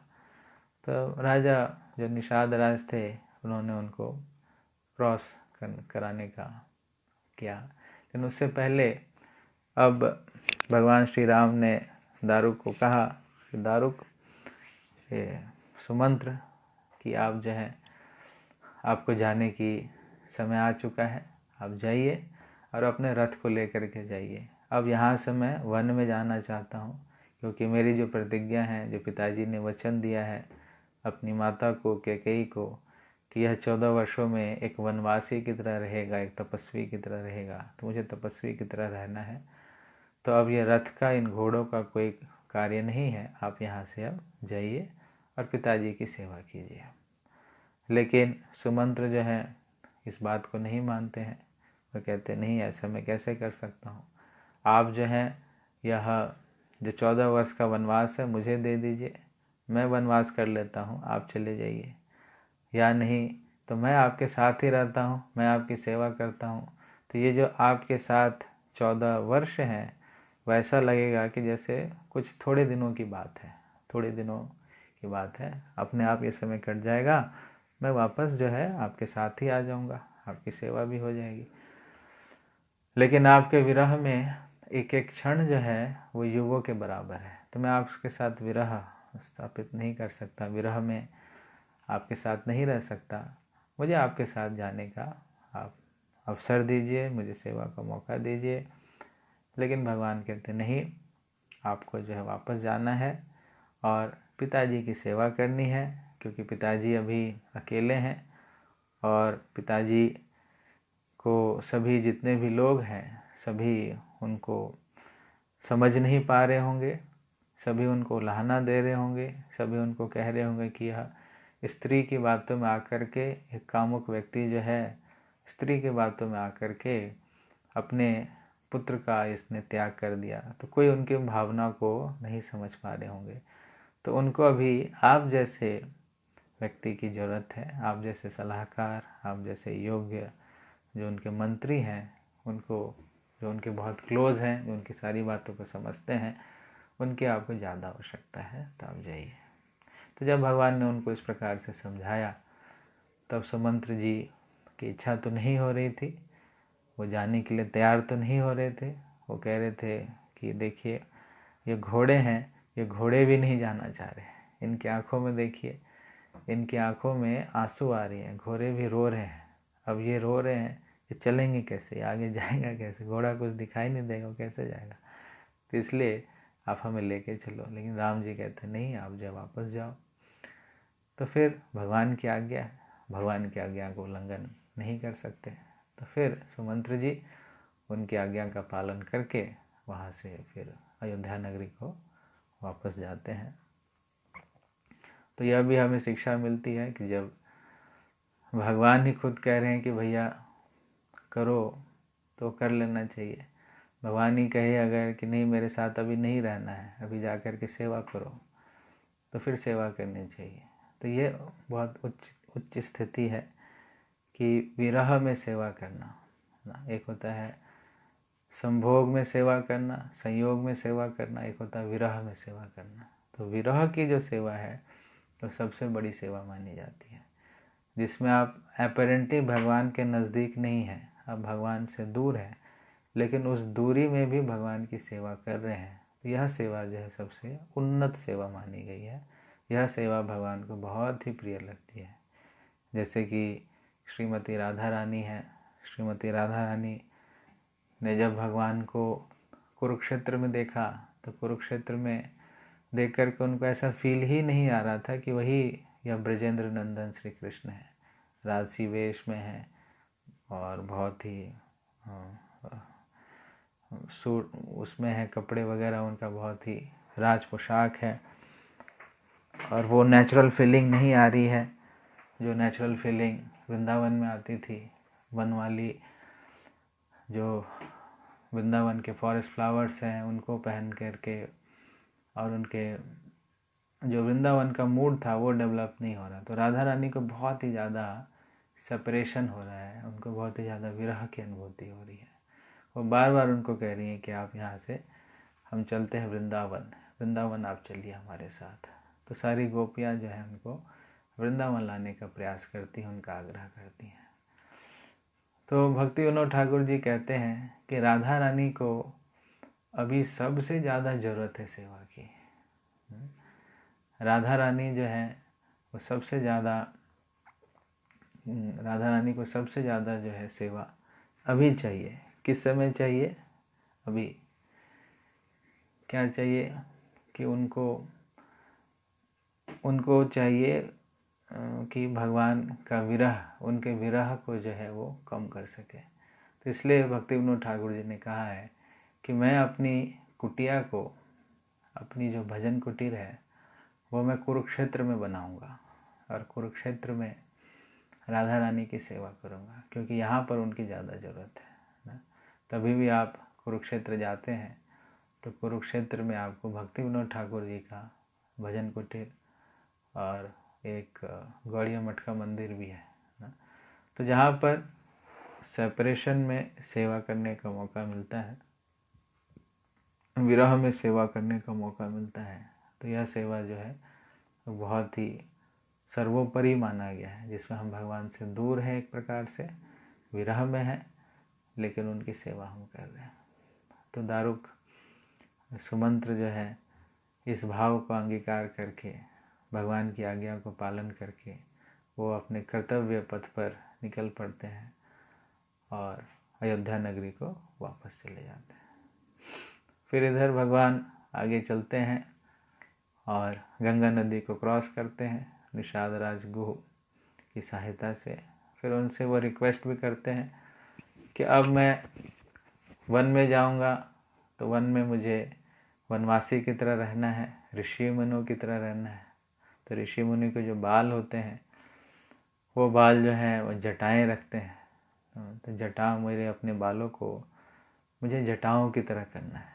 तो अपने बालों को मैं जटाओं की तरह किस तरह कर सकता हूँ? तब निषाद राज ने वट वृक्ष का जो दूध होता है उस दूध से उनके बाल को बांध दिया, उनके बालों को वो जटाओं में इस प्रकार से पूरा उनको जटा बना दिया। अब वो भगवान जो है पूरे ऋषि लग रहे थे, कोई ऋषि मुनि। सैफरन ड्रेस पहना हुआ है, दोनों भाइयों ने सैफरन रोब्स में है और ऋषि की तरह उज्जवल एकदम जैसे चंद्रमा प्रकाशित होता है, सूर्य की तेज होती है, उस प्रकार से दोनों भाइयों तीनों का जो है, माता सीता का भी एकदम तेज निकल रहा है, बहुत सुंदर लग रहे हैं। फिर निषाद राज को वो वहाँ से विदा करते हैं कि आप जाइए, आप जो है अपने राज्य में वापस जाइए, अब मुझे आगे। तो फिर वो आगे निकलते हैं और प्रयाग में पहुँचते हैं। प्रयाग में जो गंगा यमुना सरस्वती का जो संगम है वहाँ पर भारद्वाज ऋषि का आश्रम है। तो भारद्वाज ऋषि के आश्रम में वह जाते हैं, उनके शिष्य उनको लेकर के उनके आश्रम तक लेकर के जाते हैं और भारद्वाज जी भी उनका खूब खातिरदारी करते हैं, बहुत प्रसन्न होते हैं कि प्रभु श्री राम आए हैं, उनकी खूब अच्छे से सेवा करते हैं। लेकिन भगवान की इच्छा होती और आगे जाने की, लेकिन भारद्वाज जी की इच्छा है कि आपको जब वन में ही रहना है, ऋषि मुनियों के बीच में रहना है, तो रहिए, हमारे आश्रम में रहिए, यहाँ आपको किसी प्रकार की कोई तकलीफ़ नहीं होगी। यहाँ पर मेरे बहुत सारे शिष्य हैं, वो एकदम दिन रात एक कर देंगे आपकी सेवा करने के लिए, कोई आपको दिक्कत नहीं आएगी। आप यहीं पर आराम से रहिए, सामने ही प्रयाग है, सामने ही गंगा यमुना सरस्वती है, संगम है, आराम से भजन कीर्तन करते हैं, आराम से रहिए, यहाँ आपको कोई दिक्कत होगा ही नहीं। आप रहिए, 14 ईयर्स कब निकल जाएंगे आपको बिल्कुल भी पता नहीं चलेगा। लेकिन श्री राम कहते हैं कि नहीं, मुझे वन में रहना है और इतनी फैसिलिटीज़ के बीच में नहीं रहना है, मुझे फैसिलिटीज़ से दूर रहना है, मुझे वन में एकांत स्थान पर जाना है ना। इस प्रकार का वचन दिया है मेरे पिताजी को। तो इसलिए आप मुझे कोई ऐसा स्थान बतलाइए जिस स्थान पर मैं एकांत में रह सकूं, वह स्थान जो है बहुत ही रमणीय हो, वो स्थान जो है जहाँ पर प्रकृति बहुत सुंदर हो और हम एकांतवास जो है तपस्या कर सकें। तब भारद्वाज जी ने उनको बतलाते हैं कि अभी सामने आप जाएंगे तो यमुना नदी है, यमुना नदी को आप क्रॉस करेंगे। तो यमुना नदी को क्रॉस करने के बाद कुछ दूरी पर बहुत ही सुंदर चित्रकूट है, तो चित्रकूट में आप जाइए। बहुत ही सुंदर स्थली है, आपको निश्चित रूप से यह बहुत ही अच्छा लगेगा, आपका मन प्रसन्न हो जाएगा। तो वो आपके लिए, आप तीनों के लिए बहुत अच्छी जगह है। तो भारद्वाज जी का आशीर्वाद लेकर के तीनों जो है वहाँ से निकलते हैं और लक्ष्मण अपने हाथों से जो लकड़ी के फट्टों से वो बनाते हैं जाने के लिए, उस रिवर को क्रॉस करने के लिए। और तीनों बैठते हैं उसमें, लक्ष्मण उसको खेपते हैं और धीरे धीरे धीरे वो नदी को क्रॉस करते हैं। और उन्होंने बोला होता है कि जब आपको एक विशाल वटवृक्ष दिखेगा, श्याम, उस वटवृक्ष का नाम है श्याम, तो श्याम नाम के वटवृक्ष के आगे उसके वहाँ तक आपको जाना है, फिर वहाँ से आप पैदल जा सकते हैं। तो ऐसा ही वो करते हैं और यमुना नदी को क्रॉस करके वह फिर पैदल चलते हैं और चित्रकूट पर आते हैं, है ना। तो चित्रकूट जो है बहुत ही सुंदर स्थली है और चित्रकूट का जो पर्वत है बहुत, मतलब जैसे धनुष के आकार का है, जैसे भगवान का धनुष होता है कोदंड, भगवान के धनुष का नाम है कोदंड। तो कोदंड जिस शेप का है उसी शेप का वह चित्रकूट का पर्वत है। तो जब चित्रकूट में आए, इतने सुंदर पर्वत को देखा, इतने सुंदर रमणीक स्थल को देखा, तीनों के मन बहुत ही आह्लादित हो गए, बहुत ही प्रसन्न हो गए कि बिल्कुल अच्छी जगह है और बहुत खुशी खुशी वो चलने लगे। लक्ष्मण जी आगे आगे चल रहे हैं, बीच में माता सीता है और पीछे जो है प्रभु श्री राम हैं, वो तीनों चल रहे हैं। और चलते चलते चलते रात्रि सायंकाल समय हो गया, तो वहीं पर वह किसी अच्छे स्थान पर जो है वो लेट गए। जब लेटे तो प्रभु श्री राम का मुखारविंद वो भी चंद्र के समान है, माता सीता भी चंद्र है। तो ऐसा लग रहा था जैसे दो दो चंद्र जो हैं वह सामने हैं और लक्ष्मण जी उन दोनों का दर्शन करते रहे, पूरी रात उनका दर्शन करते रहे और तीनों बहुत प्रसन्न हैं और बड़े अच्छे स्थान पर वो आए हैं।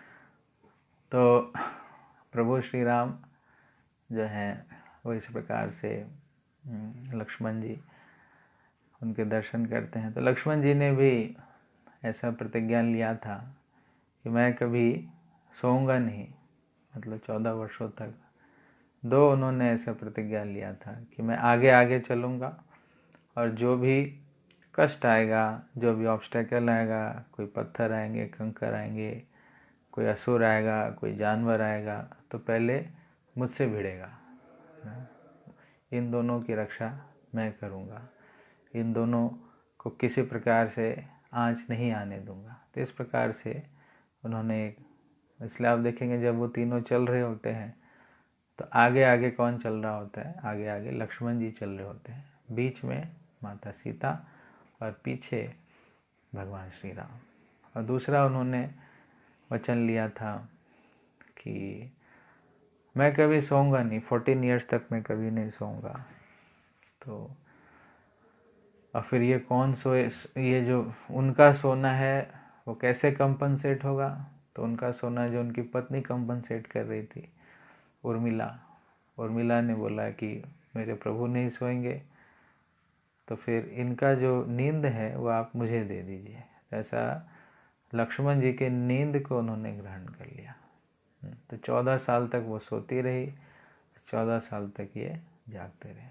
तो पत्नी अपने पति की सेवा भगवान की सेवा के लिए, ऐसे नहीं अपनी सेवा के लिए, भगवान प्रभु की सेवा के लिए लक्ष्मण लगे हुए और लक्ष्मण की सेवा के लिए उनकी पत्नी लगी है। लक्ष्मण जो है उन्होंने प्रण लिया कि सोना नहीं है, तो फिर उन्होंने प्रण ले लिया कि इनका जो नींद है वो मुझे दे दो, तो उन्होंने उनका नींद को कवर कर लिया। तो ये होता है कि किस प्रकार से एक पूरा गृहस्थ किस प्रकार से मिल करके प्रभु की सेवा करते हैं। तो ये एक आदर्श हम देखते हैं लक्ष्मण और उर्मिला के माध्यम से, उसी प्रकार से भरत और श्रुति कीर्ति के माध्यम से।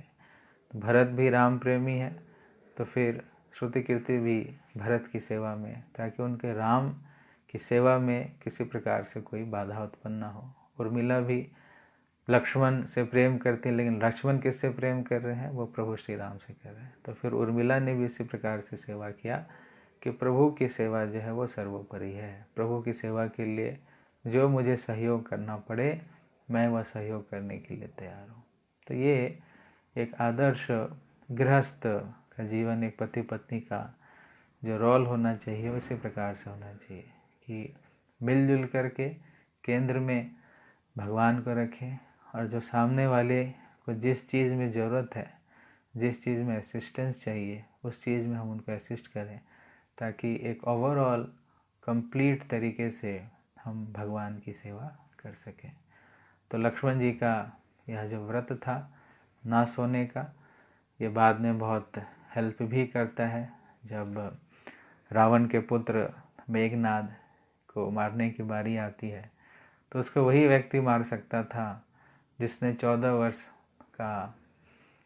वर्षों तक जो सोया नहीं था, और जिसने 14 वर्ष तक पूर्ण ब्रह्मचर्य व्रत का पालन किया था। तो यह एक प्रकार से वरदान साबित हुआ, और जिसने इंद्र को भी जीत लिया था, इंद्रजीत, उसको भी परास्त कर दिया था लक्ष्मण जी ने। तो यह घटना होती है, और लक्ष्मण जी पूर्ण रूप से तैयार रहते हैं सदैव प्रभु की सेवा करने के लिए। और चित्रकूट पर तीनों बहुत ही प्रेम से, बहुत अच्छे तरीके से रहते हैं, और उनके लिए लक्ष्मण जी ने एक पर्ण कुटीर बनाया, पत्तों की कुटिया बनाई, और बहुत सुंदर कुटिया बनाया। तो फिर प्रभु श्री राम ने बोला कि तुमने कहाँ सीख लिया ये पत्तों की कुटिया बनाना, तुम तो हमारे साथ ही थे गुरुकुल में मैं भी था, तुम भी थे, तो ये प्रशिक्षण, ये ट्रेनिंग तुमको कहाँ से प्राप्त हुई पत्तों की कुटिया बनाने की। तब लक्ष्मण जी कहते हैं कि प्रभु, आप प्रभु हैं, आप स्वामी हैं, आप भोग करने में एक्सपर्ट हैं और मैं सेवा करने में एक्सपर्ट हूँ तो मेरा एक्सपर्टीज़ किस में है? To serve. तो जिसका भाव होगा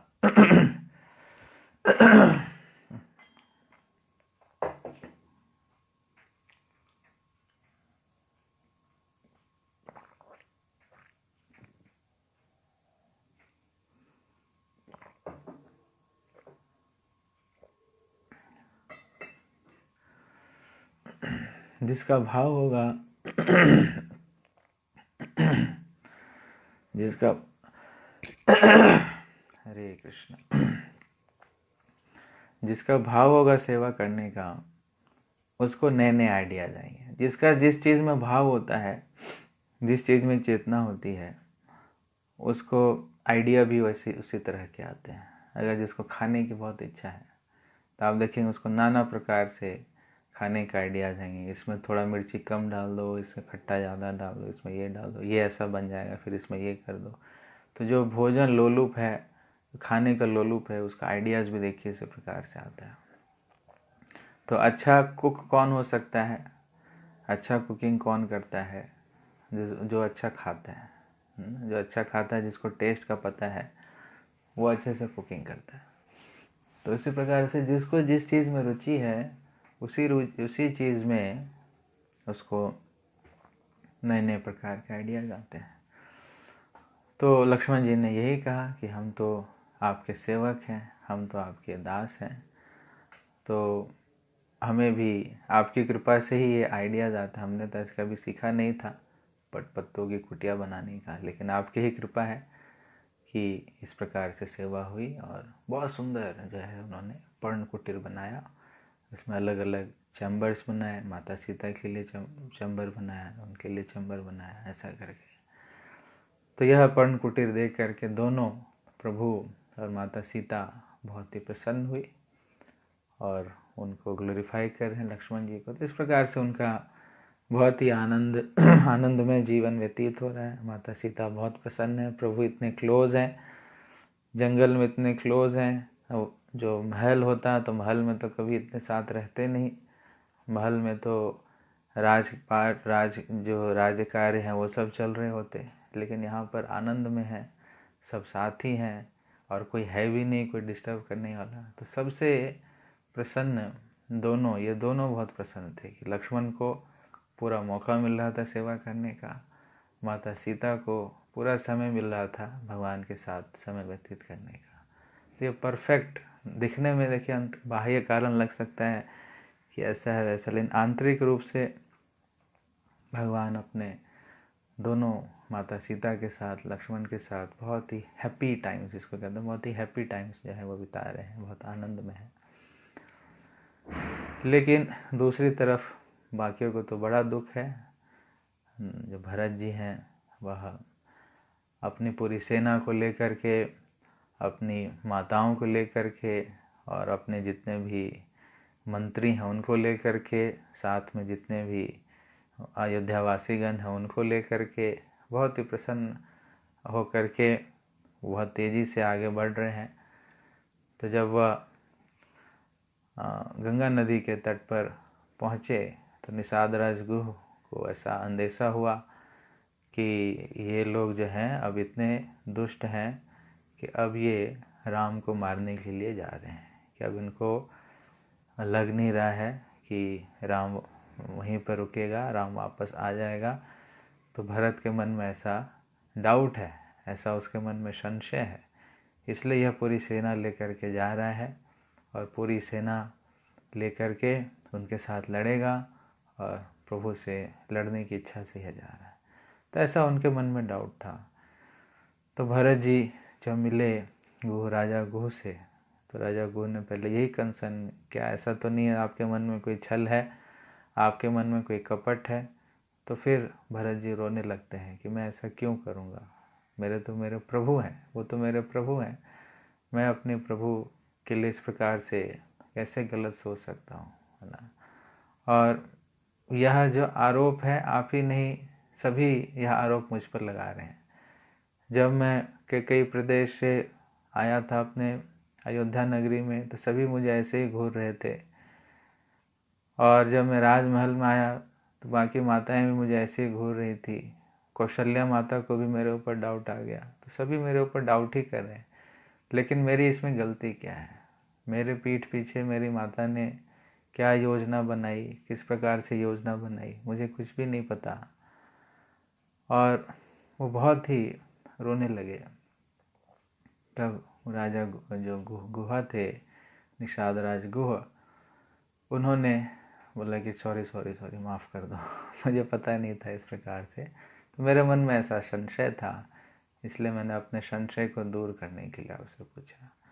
तो फिर उन्होंने बताया कि गंगा नदी को क्रॉस करके भारद्वाज मुनि के आश्रम की तरफ गए थे, तो आप उसी दिशा में जाइए, भारद्वाज मुनि से पूछिए वो किधर गए थे।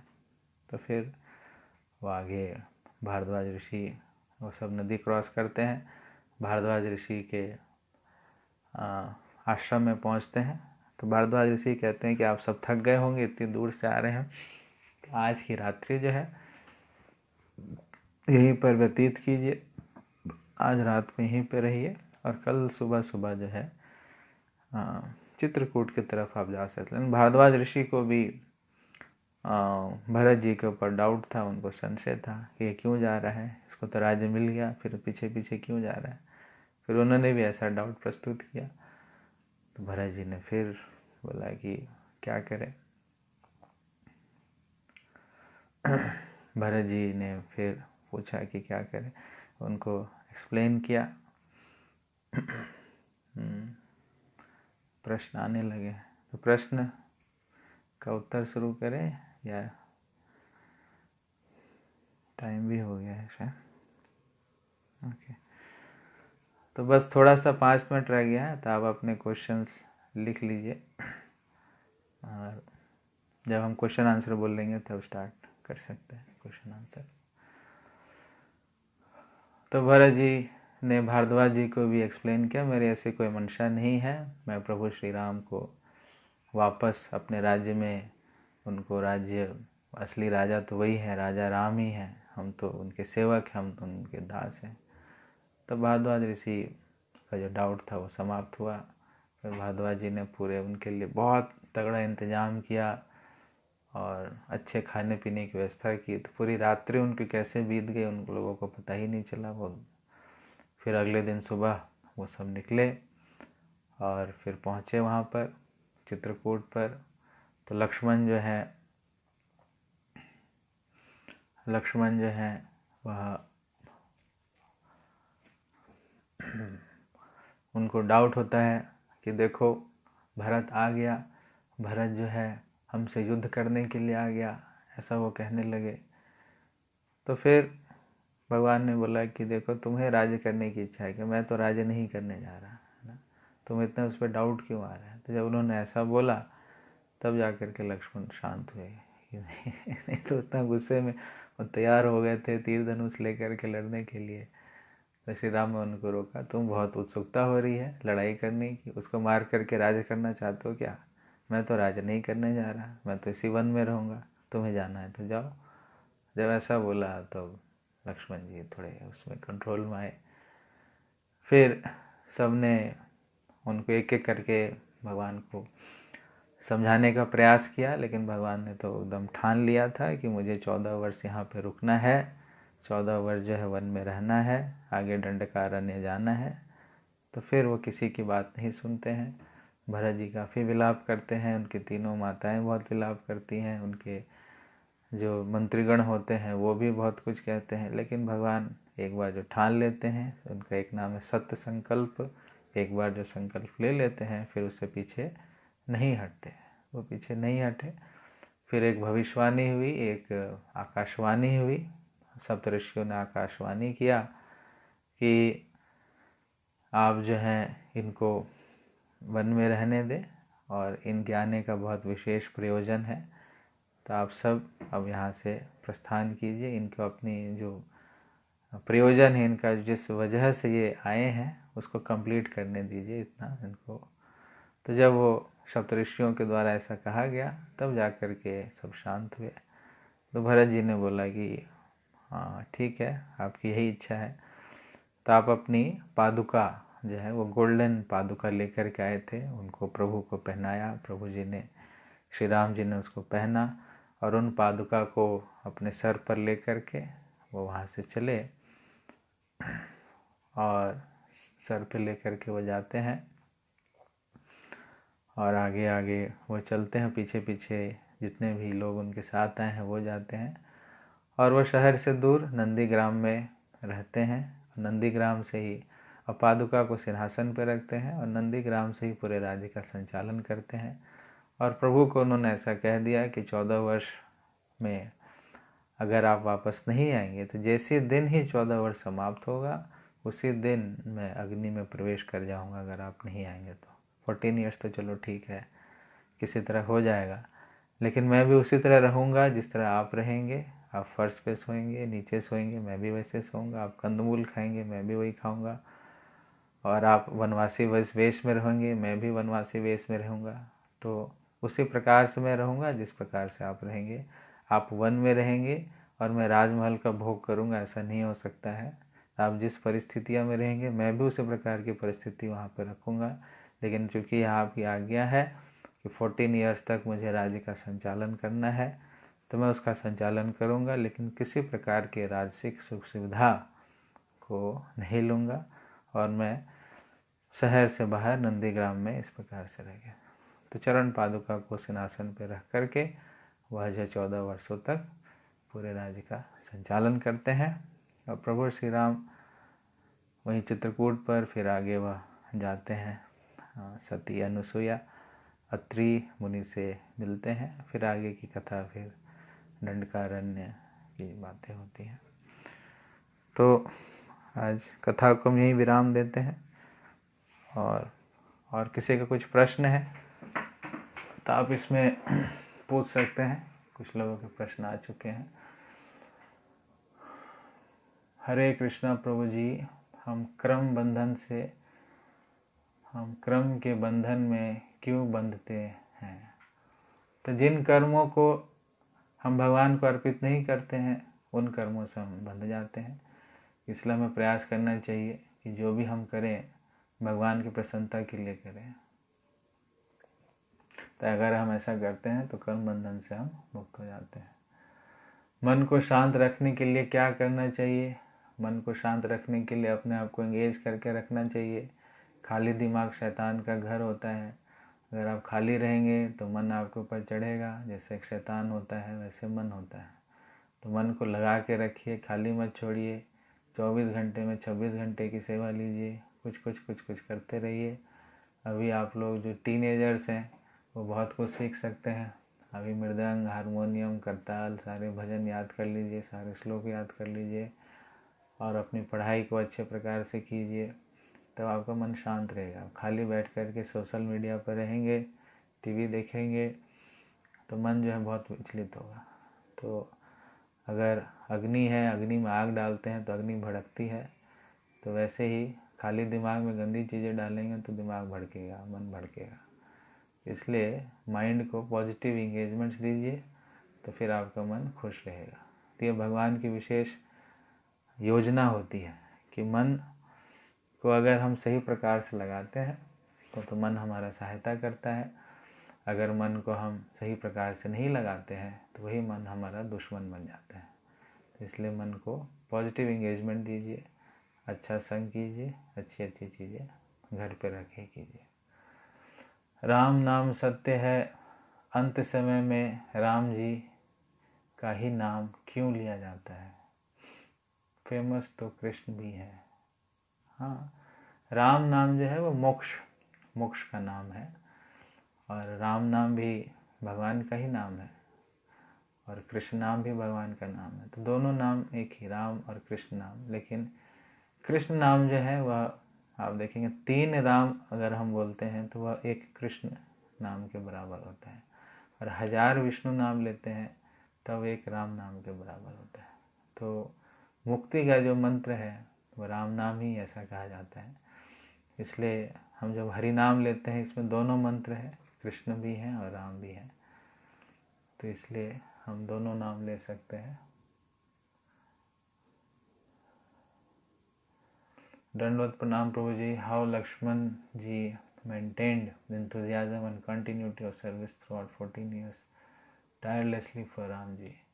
Because of his elder brother, or he knows that Ram is supreme personality of Godhead? ये अपनत्व की भावना होती है। आप देखेंगे हम भी टायरलेसली अपने परिवार की सेवा करते हैं, अपने बच्चों की सेवा करते हैं, अपनी पत्नी की सेवा करते हैं, अपने देश की सेवा करते हैं। तो जिसमें आपका अपनापन हो जाता है उसके लिए हम टायरलेसली सेवा कर सकते हैं। अब देखते हैं अपने घर के लिए लोग क्या क्या नहीं करते हैं, कितना कष्ट उठाते हैं, वो कैसे कर पाते हैं, क्योंकि उनका अपनापन है। तो जिस व्यक्ति से, जिस जगह से हमें अपनापन होता है उसके लिए हम अपने आप सब कुछ करने लगते हैं। तो इसी प्रकार से भगवान के लिए भी हम सेवा करना चाहते हैं तो अपनापन की भावना बहुत आवश्यक है। तो अपनापन की भावना को बनाइए। सुप्रीम पर्सनालिटी ऑफ गॉडहेड की भावना से हम ज़्यादा सेवा नहीं, वो डिस्टेंस मेंटेन रहता है। तो इसलिए उससे एक कदम हमें आगे बढ़ना है कि कृष्ण जो है मेरे हैं और कृष्ण के लिए मुझे सब कुछ करना है। जैसे लक्ष्मण जी जो हैं वो भगवान के अपने कष्टों को नहीं हटा सकते, लेकिन वो क्या कह रहे हैं, मुझे भगवान पे कष्ट नहीं आने देना है, उन पे कष्ट आने से पहले मैं सारे कष्ट को ले लूँगा। तो इस प्रकार की भावना है। उसी प्रकार से भगवान क्या खा नहीं सकते, सबको तो वही खिला रहे हैं, लेकिन फिर भी हमें क्या सोचना चाहिए, भगवान को भूखे नहीं रखना है, भगवान को बिना नहाए बिना ड्रेस चेंज किए नहीं रखना है। तो इस प्रकार से जब अपनापन की भावना रखते हैं भगवान के साथ तब हम टायरलेसली उनकी सेवा कर सकते हैं। अगर डिस्टेंस सुप्रीम पर्सनालिटी है तो ठीक है, वो तो सब कुछ कर ही रहे हैं, वो तो अपने आप, वो तो पूरे दुनिया भर का सब कुछ कर रहे हैं। तो इसलिए ये feeling of that I am Krishna's, मैं कृष्ण का हूँ, तो कृष्ण के लिए मुझे करना है। तो जब हम ये वाली फीलिंग लाएंगे तब हम टायरलेसली कृष्ण की सेवा कर सकते हैं। प्रभु जी, भगवान राम की लीलाओं को समझना आसान है या भगवान कृष्ण की लीलाओं को? तो लीलाओं को अगर हम सही प्रमाणिक स्रोत से सुनते हैं, बोनाफाइड डिवोटी से सुनते हैं, तो दोनों लीलाओं को हम समझ सकते हैं। हम रासलीला को भी अच्छे प्रकार समझ सकते हैं जब हम एक अधिकृत व्यक्ति के मुख से सुनते हैं। तो इसलिए राम की लीलाओं में बहुत शिक्षाएं हैं, तो इन शिक्षाओं को हमें लेना चाहिए। और कृष्ण की लीलाओं में बहुत रस है, तो इस रस का हमें आस्वादन करना चाहिए। शिक्षा भी है लेकिन रस जो है वो ज़्यादा है उसमें, और इसमें ज़्यादा शिक्षा आपको मिलेगी। तो दोनों की अलग अलग इम्पोर्टेंस है, अलग अलग फ्लेवर है, तो उन दोनों को हमें ग्रहण करना चाहिए और उन दोनों को सही प्रमाणिक तरीके से, सही स्रोत से सुन करके अपने जीवन में लगाना चाहिए। जय श्री राम, जय श्री राम। प्रभु जी, क्या हमें रामायण रीड करनी चाहिए या नहीं? अभी तक रीड नहीं किए हैं। प्रभु जी, क्या हमारे मंदिर में रामायण मिलते हैं? हाँ, हमारे मंदिर में मिलते हैं रामायण। भक्ति विकास महाराज जी ने बहुत सुंदर तरीके से वाल्मीकि रामायण को अच्छे से उन्होंने ट्रांसलेट किया है, तो आप उसको पढ़ सकते हैं। बहुत अच्छी, शुरू से लेकर के लास्ट तक 24,000 वर्सेस को उन्होंने बहुत ही ब्रीफली, बहुत ही सुंदर तरीके से लिखा है, तो हमें उसको पढ़ना चाहिए। अभी हम पीछे यात्रा लेके भी गए थे, तो सभी भक्तों को कहा था कि आप रामायण ले करके चलें वो पुस्तक, और उस पुस्तक का हमने पूरी यात्रा में अच्छे से अध्ययन किया था और रामायण पे ही चर्चा हुई थी। तो बहुत अच्छी अच्छी शिक्षाएं हमें मिलती है रामायण से, तो हम पढ़ सकते हैं। ये पुस्तक आपको जितने भी इस्कॉन मंदिर हैं, सभी इस्कॉन मंदिर में आपको यह प्राप्त होगा।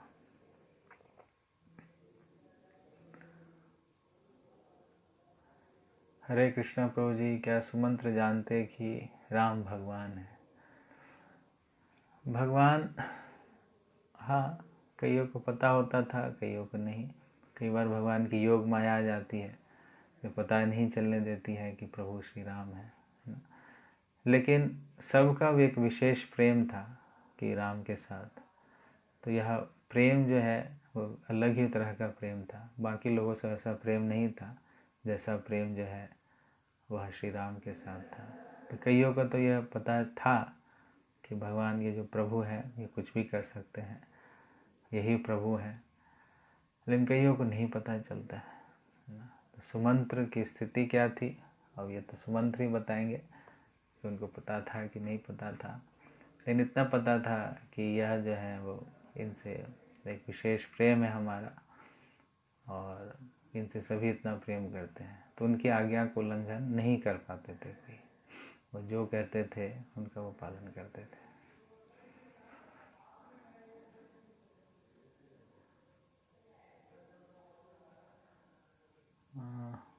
और क्वेश्चन?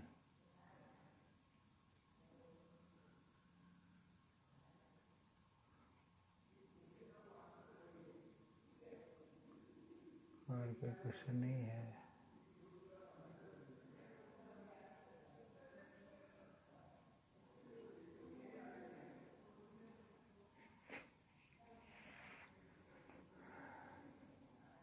एक क्वेश्चन है। हरे कृष्णा प्रभु जी,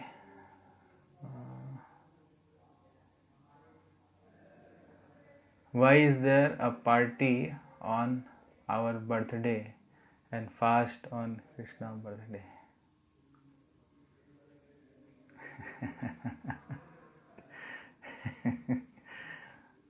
तो पार्टी हम भी मनाते हैं, आज भी बहुत अच्छी पार्टी भी है। हमारे मंदिर में बहुत अच्छा फीस्ट बनाया गया, तो आपको भी अपने घर में पार्टी मनानी चाहिए। और पार्टी का मज़ा तब आता है जब भूख अच्छी लगती है, तो फास्टिंग हम करते हैं ताकि भूख अच्छे से लग जाए। ये तो एक्सटर्नल कारण है। इंटरनल कारण क्या है कि हम ज़्यादा से ज़्यादा अच्छे से भगवान के लिए कुछ कर पाएँ, अच्छे से कीर्तन करें, अच्छे से कथा का श्रवण करें, इसलिए वो होता है। और जब तक भगवान प्रकट नहीं हो जाते हैं तब तक हम कुछ खाते नहीं हैं, है ना। जैसे 12 बजे मध्याह्न में श्री राम का प्रकट हुआ तो 12 बजे तक फास्टिंग है, ऐसा नहीं कि हम रात भर करते हैं। और गौरांग महाप्रभु का प्राकट्य सायंकाल में हुआ तो फिर हम सायंकाल में प्रसाद ग्रहण करते हैं। तो भगवान जब प्रकट होते हैं तब हम खाते हैं। और जन्माष्टमी में भगवान तो 12 बजे प्रकट होते हैं तो 12 बजे तक हम फास्टिंग करते हैं। तो फास्टिंग का ऑब्जेक्टिव क्या है कि जब मेरे प्रभु आएंगे तभी मैं खूब हर्षोल्लास के साथ प्रसाद ग्रहण करूँगा, पहले ग्रहण नहीं करूँगा। ये भक्त का लक्षण होता है। तो अपने बर्थडे पे आप पार्टी करते हैं, बहुत अच्छी बात है, कीजिए, लेकिन आप जब पैदा हुए थे तब पार्टी मनाइए, उतने बजे फास्ट खोलिए। ओके। प्रभु जी, क्या कंस और रावण भी भगवान की लीलाओं में साथ निभा रहे थे? हाँ, एक प्रकार से निभा ही रहे थे, तभी तो भगवान का सानिध्य प्राप्त करना, भगवान से लड़ना कोई साधारण व्यक्ति नहीं कर सकता है। तो ये असाधारण लोग ही थे। कंस भी निरंतर कृष्ण का चिंतन करते थे, और ये जो आपका रावण है वो भी प्रभु का चिंतन करते थे, लेकिन द्वेषी भाव से करते थे। तो हमें द्वेषी भाव से चिंतन नहीं करना है। रूप गोस्वामी जी कहते हैं अनुकूल भाव से हमें भगवान की सेवा करनी चाहिए। तो ये सब जो आते हैं भूमिका निभाते हैं ताकि भगवान की लीला हो सके। तो लेकिन हमें इनसे शिक्षा लेनी है कि इस प्रकार से द्वेष भाव से भगवान के साथ हमें संबंध स्थापित नहीं करना, हमें पॉजिटिव तरीके से संबंध स्थापित करना चाहिए, अनुकूल भाव से करना चाहिए।